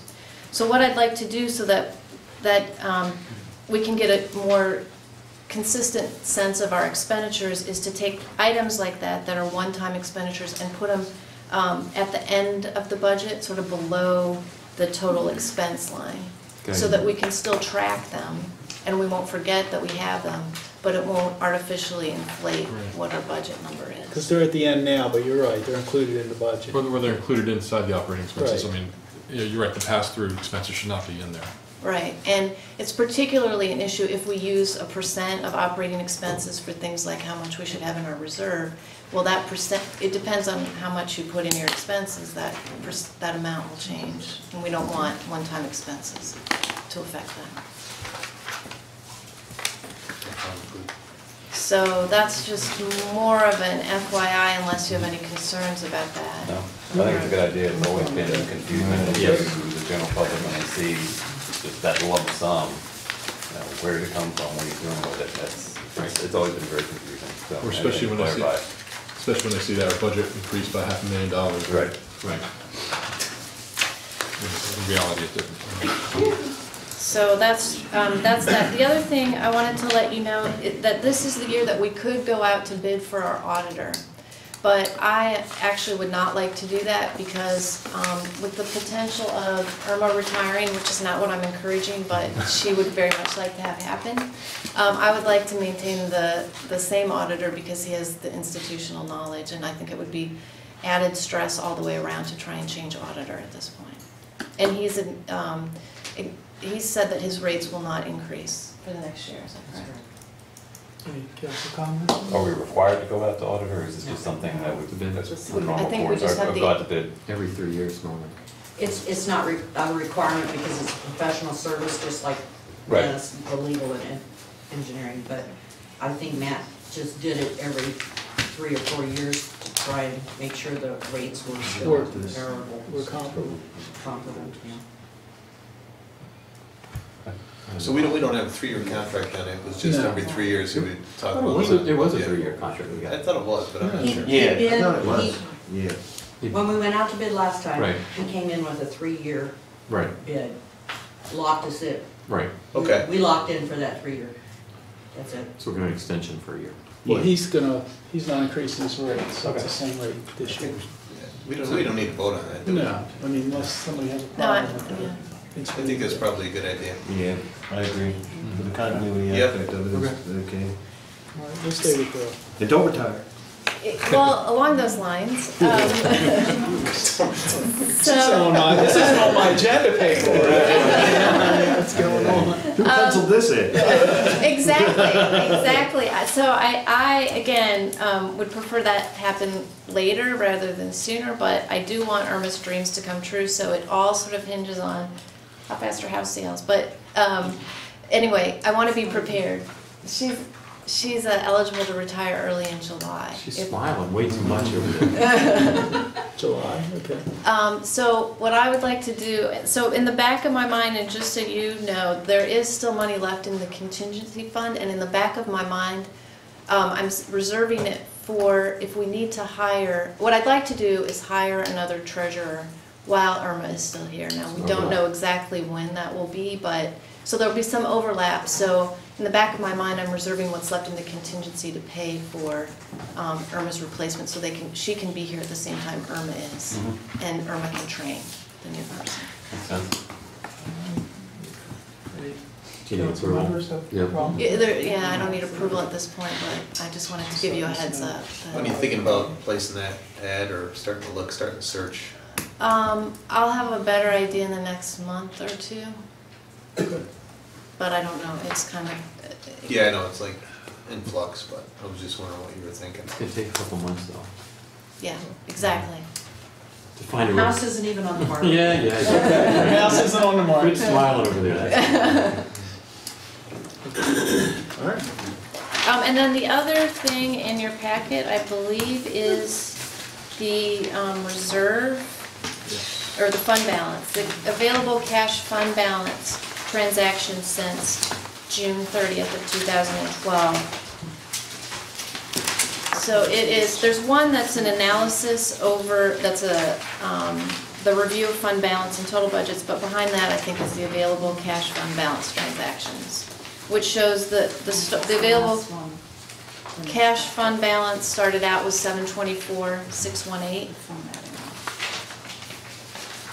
Yep. And based on mayor, town council action throughout the year, it's now 578,916. Okay. Still think so? Which leads us right into the next agenda item, which is a financial policy discussion. And we wanted to begin discussions, we've had some discussions actually already, on a policy of, that would state what we would like the fund balance to be, like minimum amounts, and what we would do to replace those funds if we were to draw from reserve and fall below these amounts.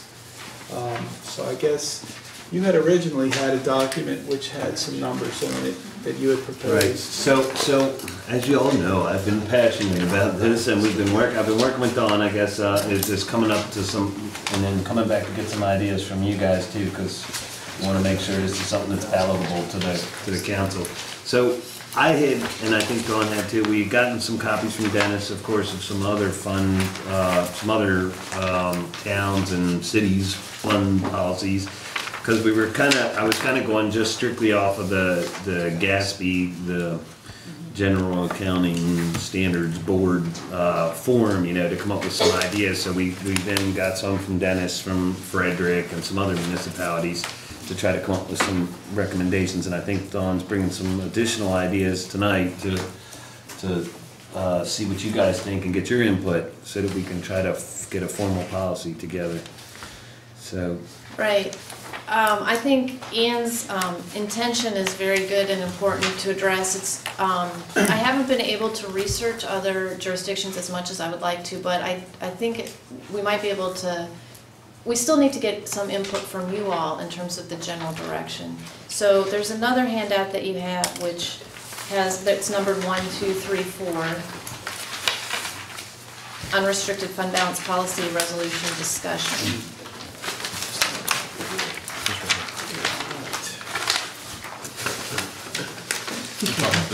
Yeah.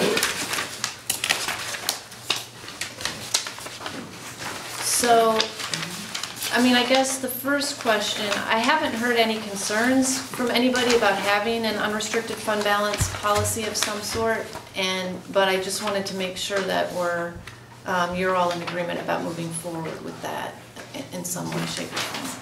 Yes. Yes. I guess for me, the question always goes back to what is policy versus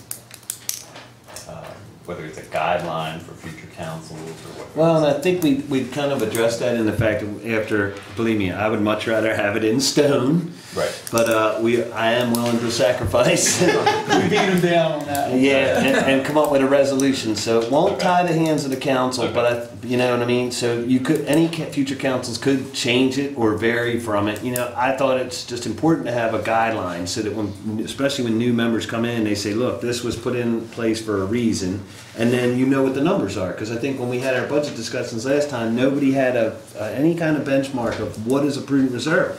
Right. I mean, some people might think 100,000 is right. fine, and some people might think we need $500,000. So it's very subjective. There was a lot of question about what the actual fund balance was at the time of the budget too.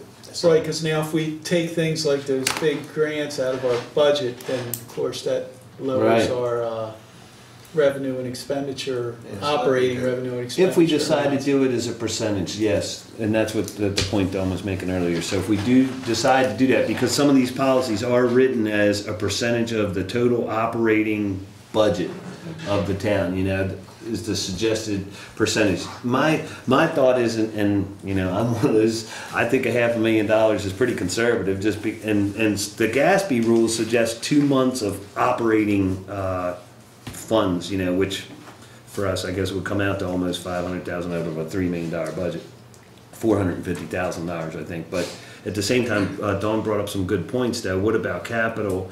So we had some discussions of maybe separating capital out to have like a restricted fund balance that can only be used for capital items, and then another one that could be used for general operations, you know. And again, the council will have the flexibility, you know, to deviate from these things, but I think it's important for people to have, you know, you're less likely to deviate from a resolution if somebody put it in place and says, look, the reason we did this was this, and then deviating it from it is probably not prudent. And if you do, then you should have some excuse for deviating from it or some rationale for that, you know what I mean? To kind of. And then a repayment plan, I thought that feature is important because if you dip into these funds, you gotta have some plan in place to replenish those funds so that, you know, so that we're not running on empty. Because it's gonna get really messy. If some catastrophic event happened and the town's broke, well then you gotta take fire gap measures to try to either, you know, immediate assessments to the residents or borrowing money at whatever rate is the current market. I mean, so. It's a little tricky, I guess, because even with that number, like $500,000, we don't do anything, and our fund balance at audit time tends to fluctuate greatly. It's a moving target. And like this past year, it substantial increase, and we ended up paying off a bond. And then I guess you use in that last one, you know, how would funds be replaced when they are used? It's got the language of it's required to be included in the following year's budget, which again sets a requirement for other town councils as opposed to a guideline or just something for them to look back on to see that this was the idea. But by just using the language requiring it, then you're forcing them to do something. Well, if we put it in as a resolution now, you can always, you can change it. The mayor and town council can say, look, I make a motion that we ignore the resolution right now. Well, it's really a policy. I mean, we consider policies at budget time, like we have the debt policy, which is at 8%, right? And that ties the hands as well. So, but it's if you all agree that that's the way the town should operate, then that's what would happen unless a future.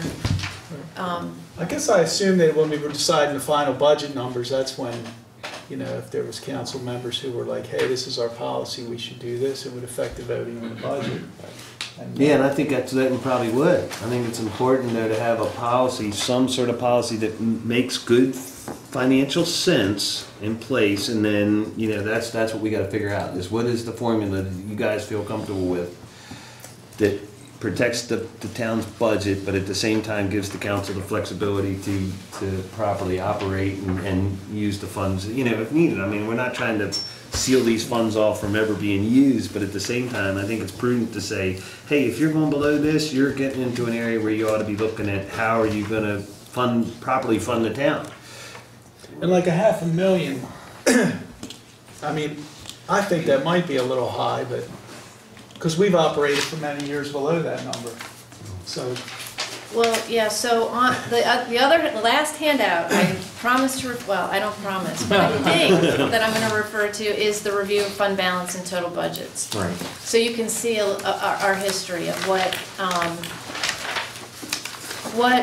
at least in audit terms, has been our unrestricted amounts, our available cash fund balance, and what percentages that's been of the audited, stated budgeted operating expenses. So it's claiming like, and it's a great outlay because you got the audits that are saying. So in 08 and 09, we were actually. So you're saying we had 600,000 in unrestricted undesignated fund balance, but the available cash is only 183 or 345,000. Right. Depending on the year. So that's, what are you looking at, and what time of year are you taking the snapshot? Those are the questions that you want to ask. Well, I think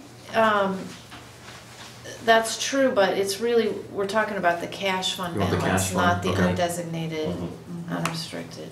And I think it's important I think that Matt realized that we didn't have enough cash, and he took unconventional measures to build up the fund balance by padding a lot of things, you know what I mean? Like just estimating them at a higher cost, and then when the money came over, putting it into the reserve fund, which is one way to save money, but it's not a good way to do it, you know what I mean? I know Julia would much rather have actual numbers to work with. What are these things costing us, and how can we keep an eye on them, so just because we got to this place in time where we're in a good place, and that's why I think now's the time to do it. You certainly don't want to wait until you got $230,000 in unrestricted cash, or what have you, to try to come up with a prudent reserve, you know what I mean? Because then it's $500,000, and you got to try to find $200,000 to come up with a prudent reserve, I think now while we have an opportunity to come up with a number of a prudent reserve.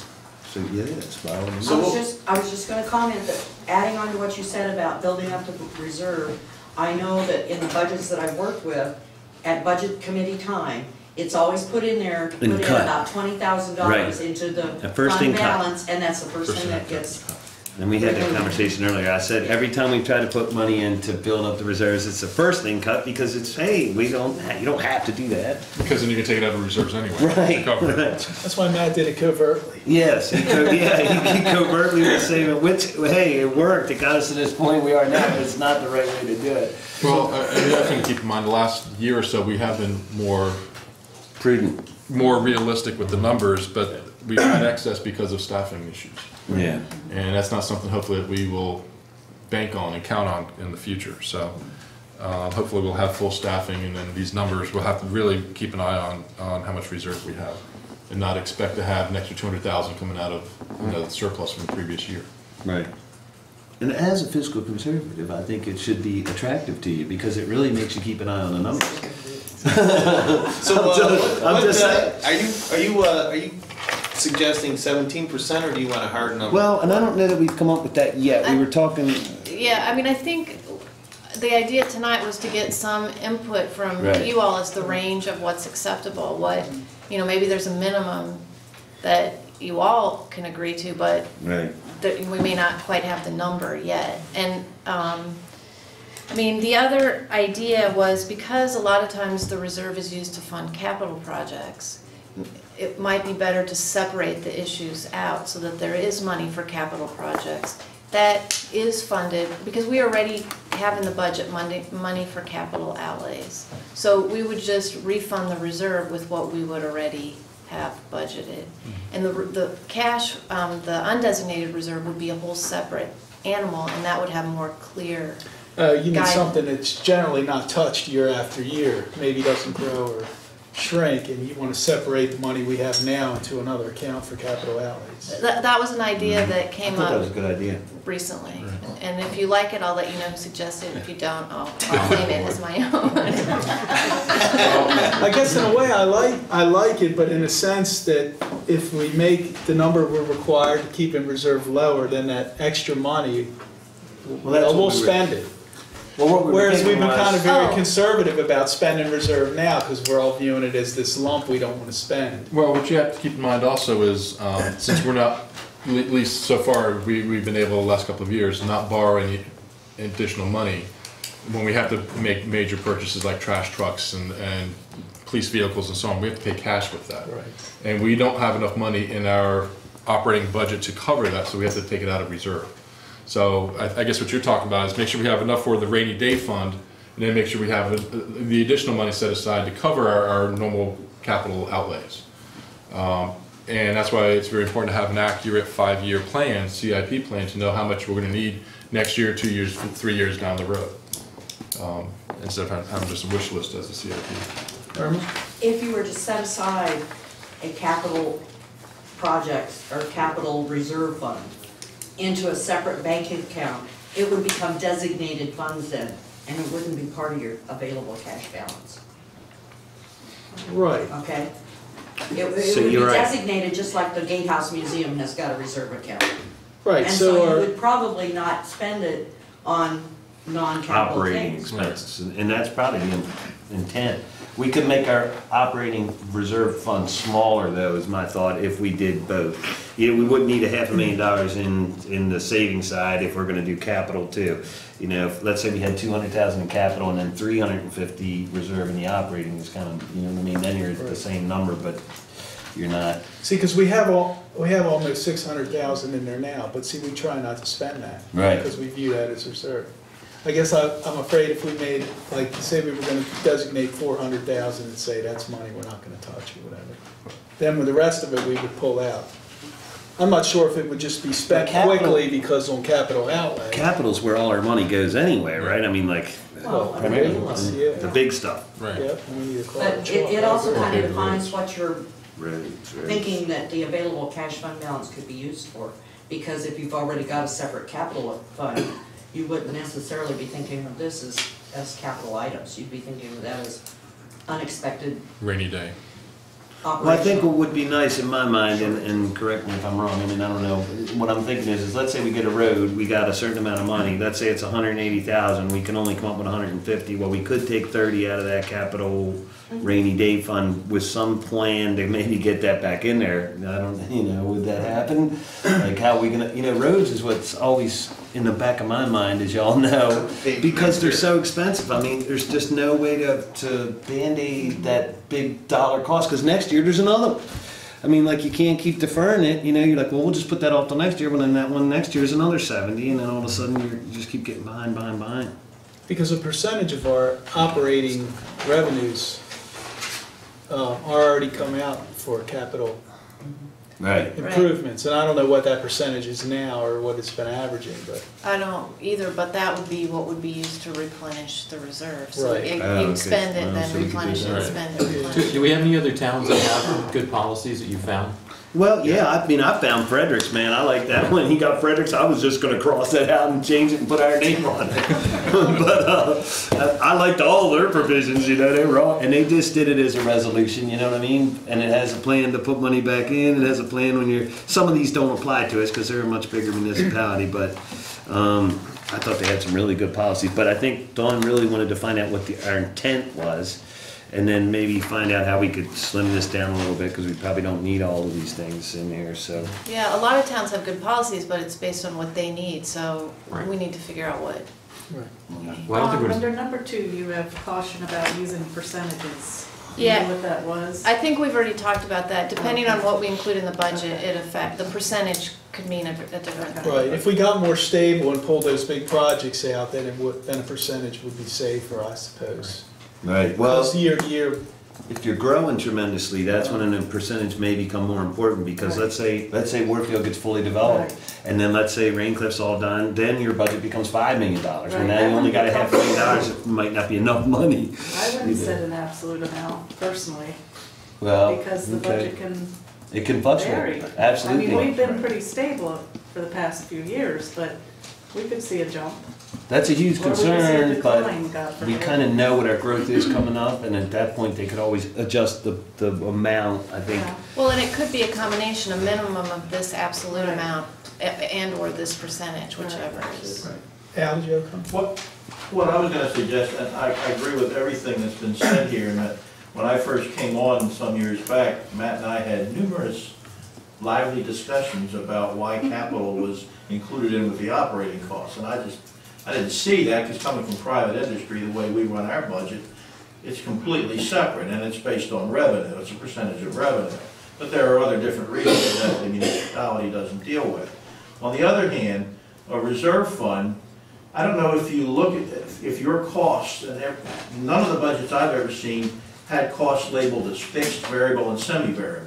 But in true accounting, when you're building up a budget, you look at a hardline fixed cost base as the absolute cost that you're obligated for if you're going to remain as an entity doing what you've been doing. Those fixed costs are a solid base. And what Dawn was just saying about having a mixture of a floor of your reserve, a minimum to cover however many months of cash flow you might think you might need to cover those fixed obligations is one thing, and then looking at the variable and semi-variable costs on top of that, and all your different accounts can be classified that way.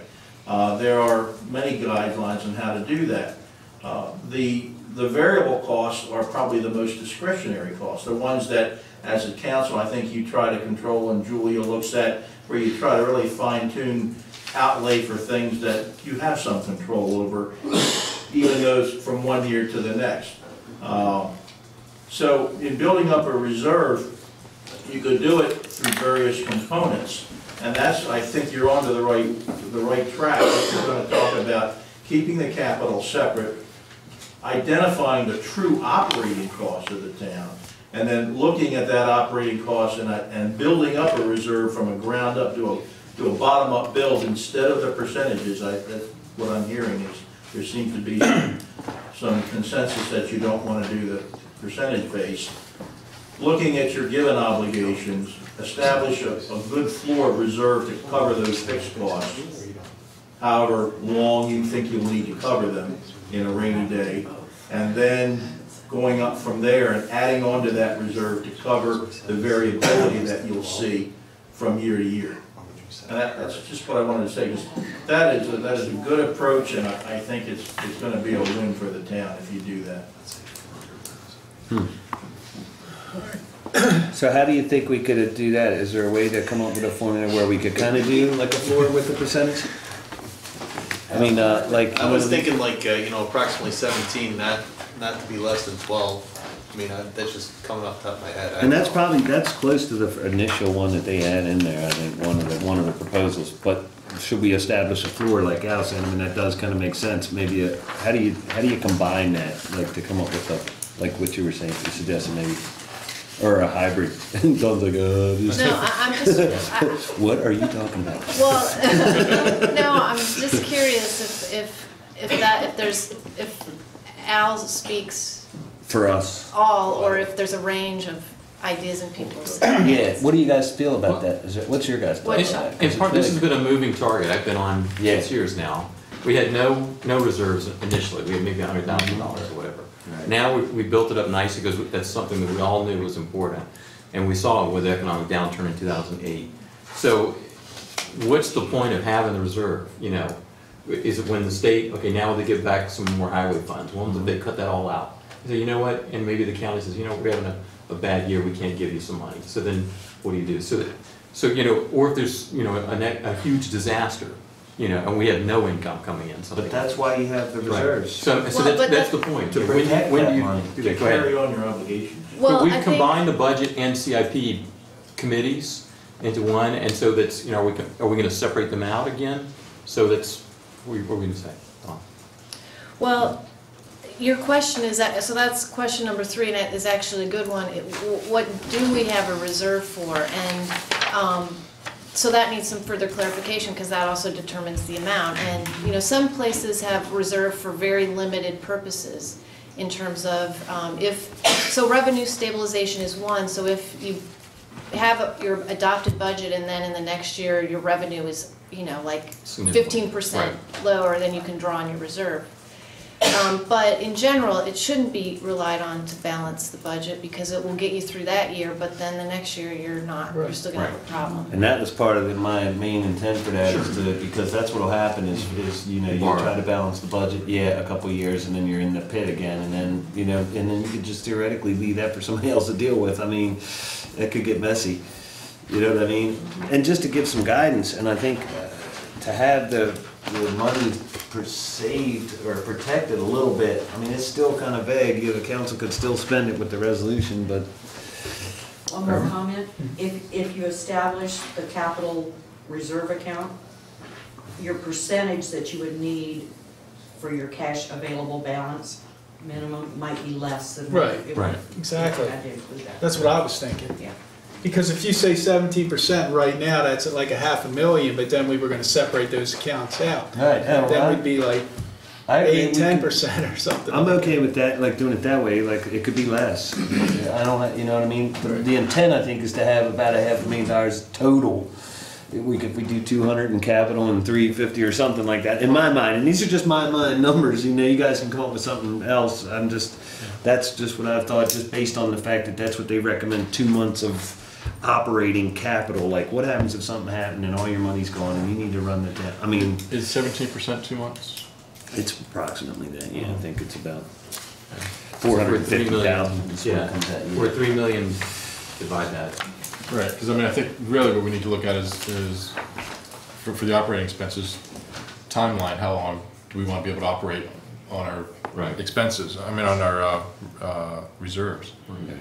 And is a month, 2 months, 3 months, I mean, that's really what the question's going to be. Well, and I guess the kind of way to look at it is a rainy day fund, you know what I mean? You want to have a fund set up for when an expense comes that you're not anticipating. You want to be able to have the money available, and I mean, that's what concerns me mainly, is if we're spending that money to operate the town, and then we don't have it, and then there's an emergency comes up, we don't have the money available. Right now, it's kind of nice to know that if a $250,000 emergency came up, we had the money to write the check. Well, I think this is a great best practice, and I'd like to get, you said Frederick, does the MML have some recommendations on this? Do we have Well, accounts we can get I think that was Yeah, the I mean, intent. that's the one, yes, I would like to do that. Okay. So Then we I table. think the council is all in favor of this policy consensus-wise. Separate accounts, I don't really Yes. have, I don't, No, I can continue. well, I don't know. No, I think No. I'd like to at least see the Sorry. resolution, see where we're going. Right, that's what I was gonna say, I need something, I wanna see it. something I'd like to see more concrete too, with numbers, I don't know if Well, I guess that's people are what- in favor of separate accounts, I don't really have a problem with separate accounts, I suppose, but then it's almost like we would almost need guidelines, I feel like on that other account also maybe, you know what I mean? Well, this is a great start. Let's see what the other towns are Well, doing. what we need is from you is we kind of know what the other towns are doing. I think we need to get a feel for what direction would you like? Would you like a floor with the percentage? Would you like just a hard number? Then we could put together some sort of policy to bring to you guys. You know what I mean? I think tonight's whole purpose was to boil this down to what is palatable from the council, you know what I mean, so that we can start to work on a policy as far as what a plan would you guys, how would you like us to see, right? Is Yeah, that so where we're how going? about this? Uh-huh. So the next step, so it sounds like everybody's fine with The the concept. policy, right? The specifics, people want to see Right. more Right. So we can come back with a proposal for an amount, possibly a combination of a floor and then a percentage, and also the two separate capital and cash fund balance. Okay. And Think we could do that? Okay, that's Yeah. awesome. Then we can tell on then. And then it'll be based on real numbers that might affect, then correspond you'll know to what it means to. our operating budget with those large capital items removed, like we were talking about. Yeah, well, they would still be in our budget. Right, but I'm wondering if they would be included if we were doing percentages. Right, that would be the question. Yeah, with a percentage of what? Right, Yeah, yeah. okay. So it's up for discussion. Okay.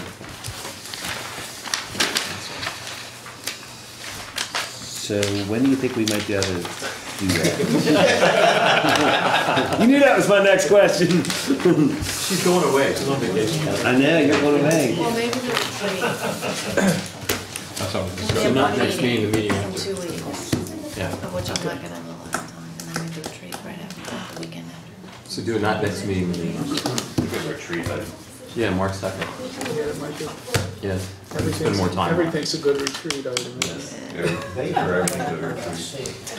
Why don't you put a plug in for the retreat? Pardon? Put a plug in for the retreat while we have the cameras. What is the date? March 2nd. Yeah, the town council's having its retreat on Saturday, March 2nd. What cruise ship is that? Yeah. Cruise ship townhouse.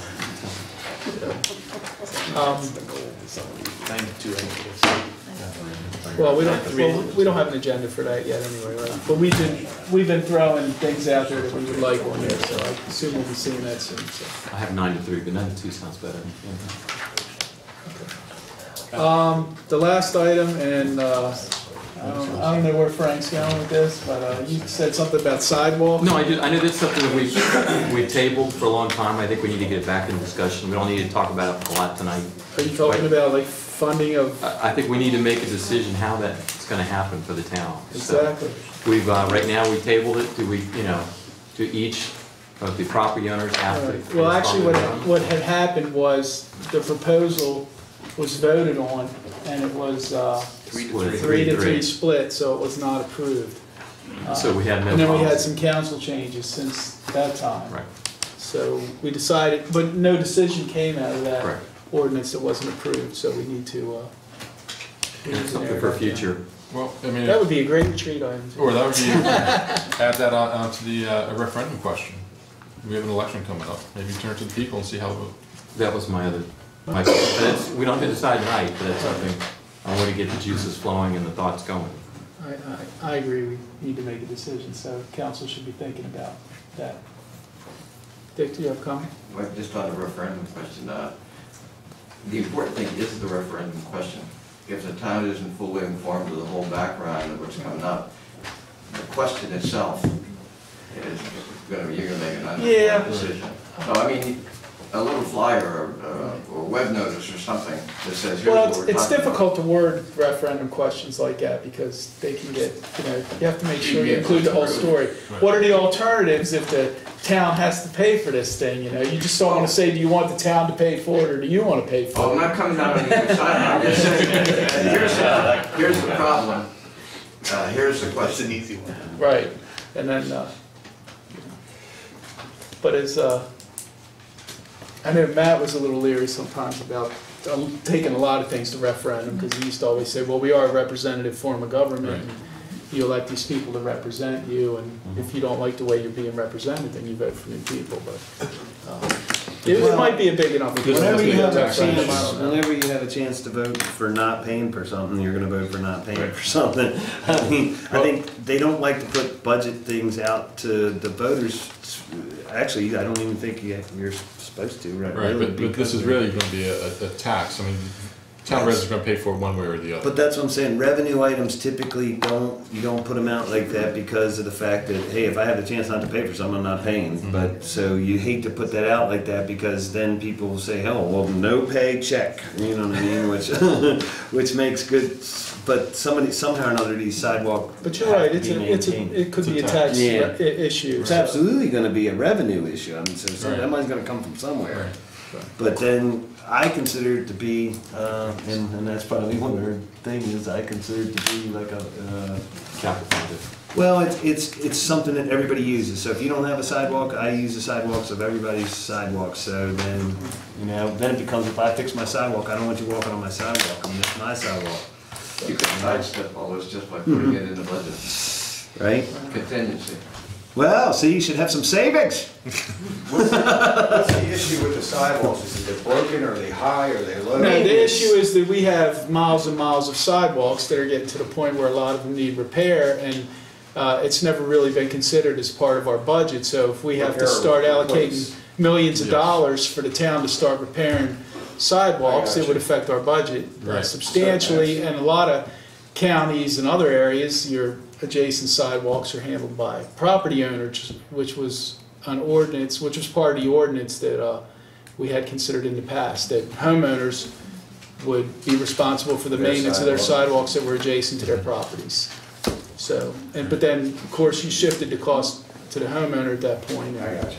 But I will tell you that I don't even know if I'm on face with this, is when a sidewalk is up slightly or something, there's a grinding machine that actually grinds it back down to smooth finish. And of course, that was talked about in the ordinance, because then there were issues, well, who determines when a sidewalk is a public safety issue? For instance, if it's how high is it, and what can you do to repair it? Can you just replace one section versus replacing the whole sidewalk, which is possible, because if a homeowner was in charge of doing it, you would say, well, he could replace a square and then be compliant and not have to do the whole sidewalk. And So there's lots of issues to talk about, and if the town managed it, what would the cost be for the town versus what would the cost be for a homeowner, and it can get. The resolution that we had up earlier last year was to be just like all the other towns. I think there's 7 towns in Carroll County, I think 6 of them have this ordinance, and we were voting on just to approve it like all the other ones, and then there was, no, let's try some other ways, and so that's where. Yeah, I don't want to beat a dead horse, I was just curious. But that's what we're. But that's the. So then the other issue is who owns the sidewalks? Right. Is it the town or is it the resident, and it's different depending on where you live? So the bottom line is you're gonna pay for it one way or the other. Right. You wanna write the check all at once, or do you wanna? Not if you don't have a sidewalk in front of your house, then you're never gonna. Well, then, see, then that's why I say it almost makes sense to have it the other way, So because then you can get people without sidewalks to help fund the sidewalks that they probably use anyway. Well, it's a hot issue, I think we probably might be. Myself included, I don't have a sidewalk. Retreat, because the retreat issue, we could spend more time on. Yeah, okay. All right. Add that to the retreat. 9 o'clock, gotta deal with it. I don't think we're voting on anything in closed session, or that we need to come out in open session to vote. Are we gonna vote? We may be, Yeah. we may be voting whether or not to accept Yeah. that, right, or no? Except what? Oh, Letter of that. Yeah, we may have something. I thought we discussed that.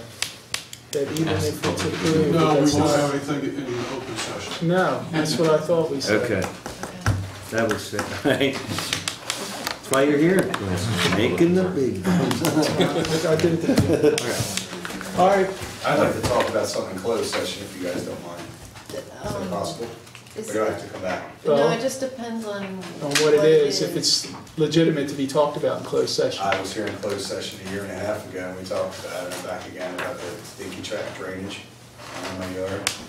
Actually, that's, yeah, I don't know. Well, we can discuss that in open session. The only reason we discuss that possibly in closed session if there's legal issues involved or.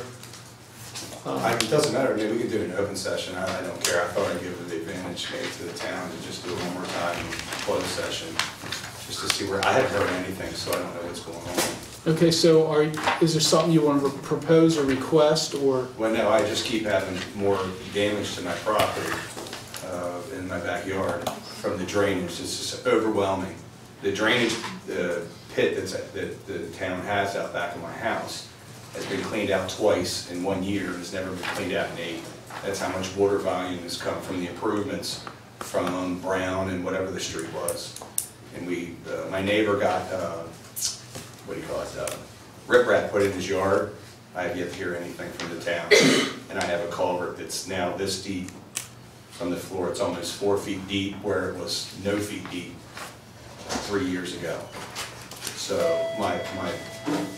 all my soil is going down into the culvert. You guys have been out to clean it out twice in less than 1 year. And you guys just came out to repair the driveway to the neighbor because the volume of water in the pit literally went over top and ran out. I mean, something's. Okay. I just wanted somebody to say, "Eh, we're thinking about it, we're talking about it. I don't. Well, I think agree, anything." and actually, I haven't heard of these recent. I have no knowledge of these They had a recent bobcat down just the other things that have day. been going on. So we They would just need cleaned out the culvert again. we would need an update from Ron or somebody to know what's been going on there. Can I talk to you? Certainly. Yeah. Anything, and somebody just let me know. Can I say something? Sure, absolutely. We wouldn't know any of that is going on unless you came to us. I did a year and a half ago. Well, and right, Since you came here a year and a half ago, we would not have known anything was going on unless either you brought it to our attention or Ron brought it to our attention.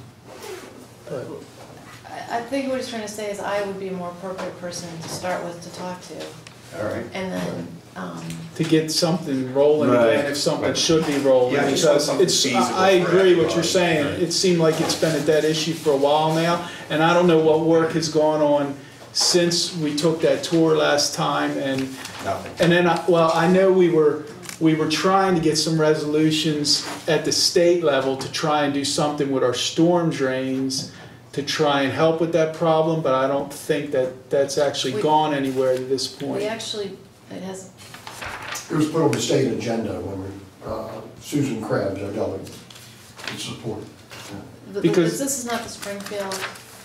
It all feeds into. It all feeds in, so I guess the We do have hope a was that meeting. it would take some of that water that's currently running down the Dinky track and divert a lot of it somewhere else, so it wouldn't be as much of a problem downstream. But that could be longer term though. My fence post was in the ground this much, now it's out of the ground this much. I mean, it's literally this much. I gotta keep fixing it for my dogs don't get out. It's getting, the volume of water So we need an update on the whole situation and really, Yeah, if you'd so work I would with. like to talk to you, and then I can get you an update of what's going on from our end. I can also give you an update of what's going on, and I'll just let you know that we do have a meeting with the state on February 26th to talk about stormwater drainage for the town. Great. So we might get some help from that, 'cause I that's thought you really looked what we familiar, need. though, but it's been a while. I thought you looked familiar, but it's been a while. I don't like coming down Sorry, neither do we. here. Yeah, I hear you. I mean, it's getting to be a pain, big time.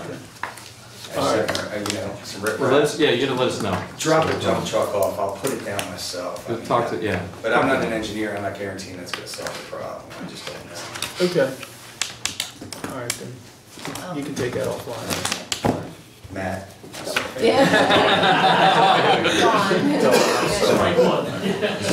Who knew that?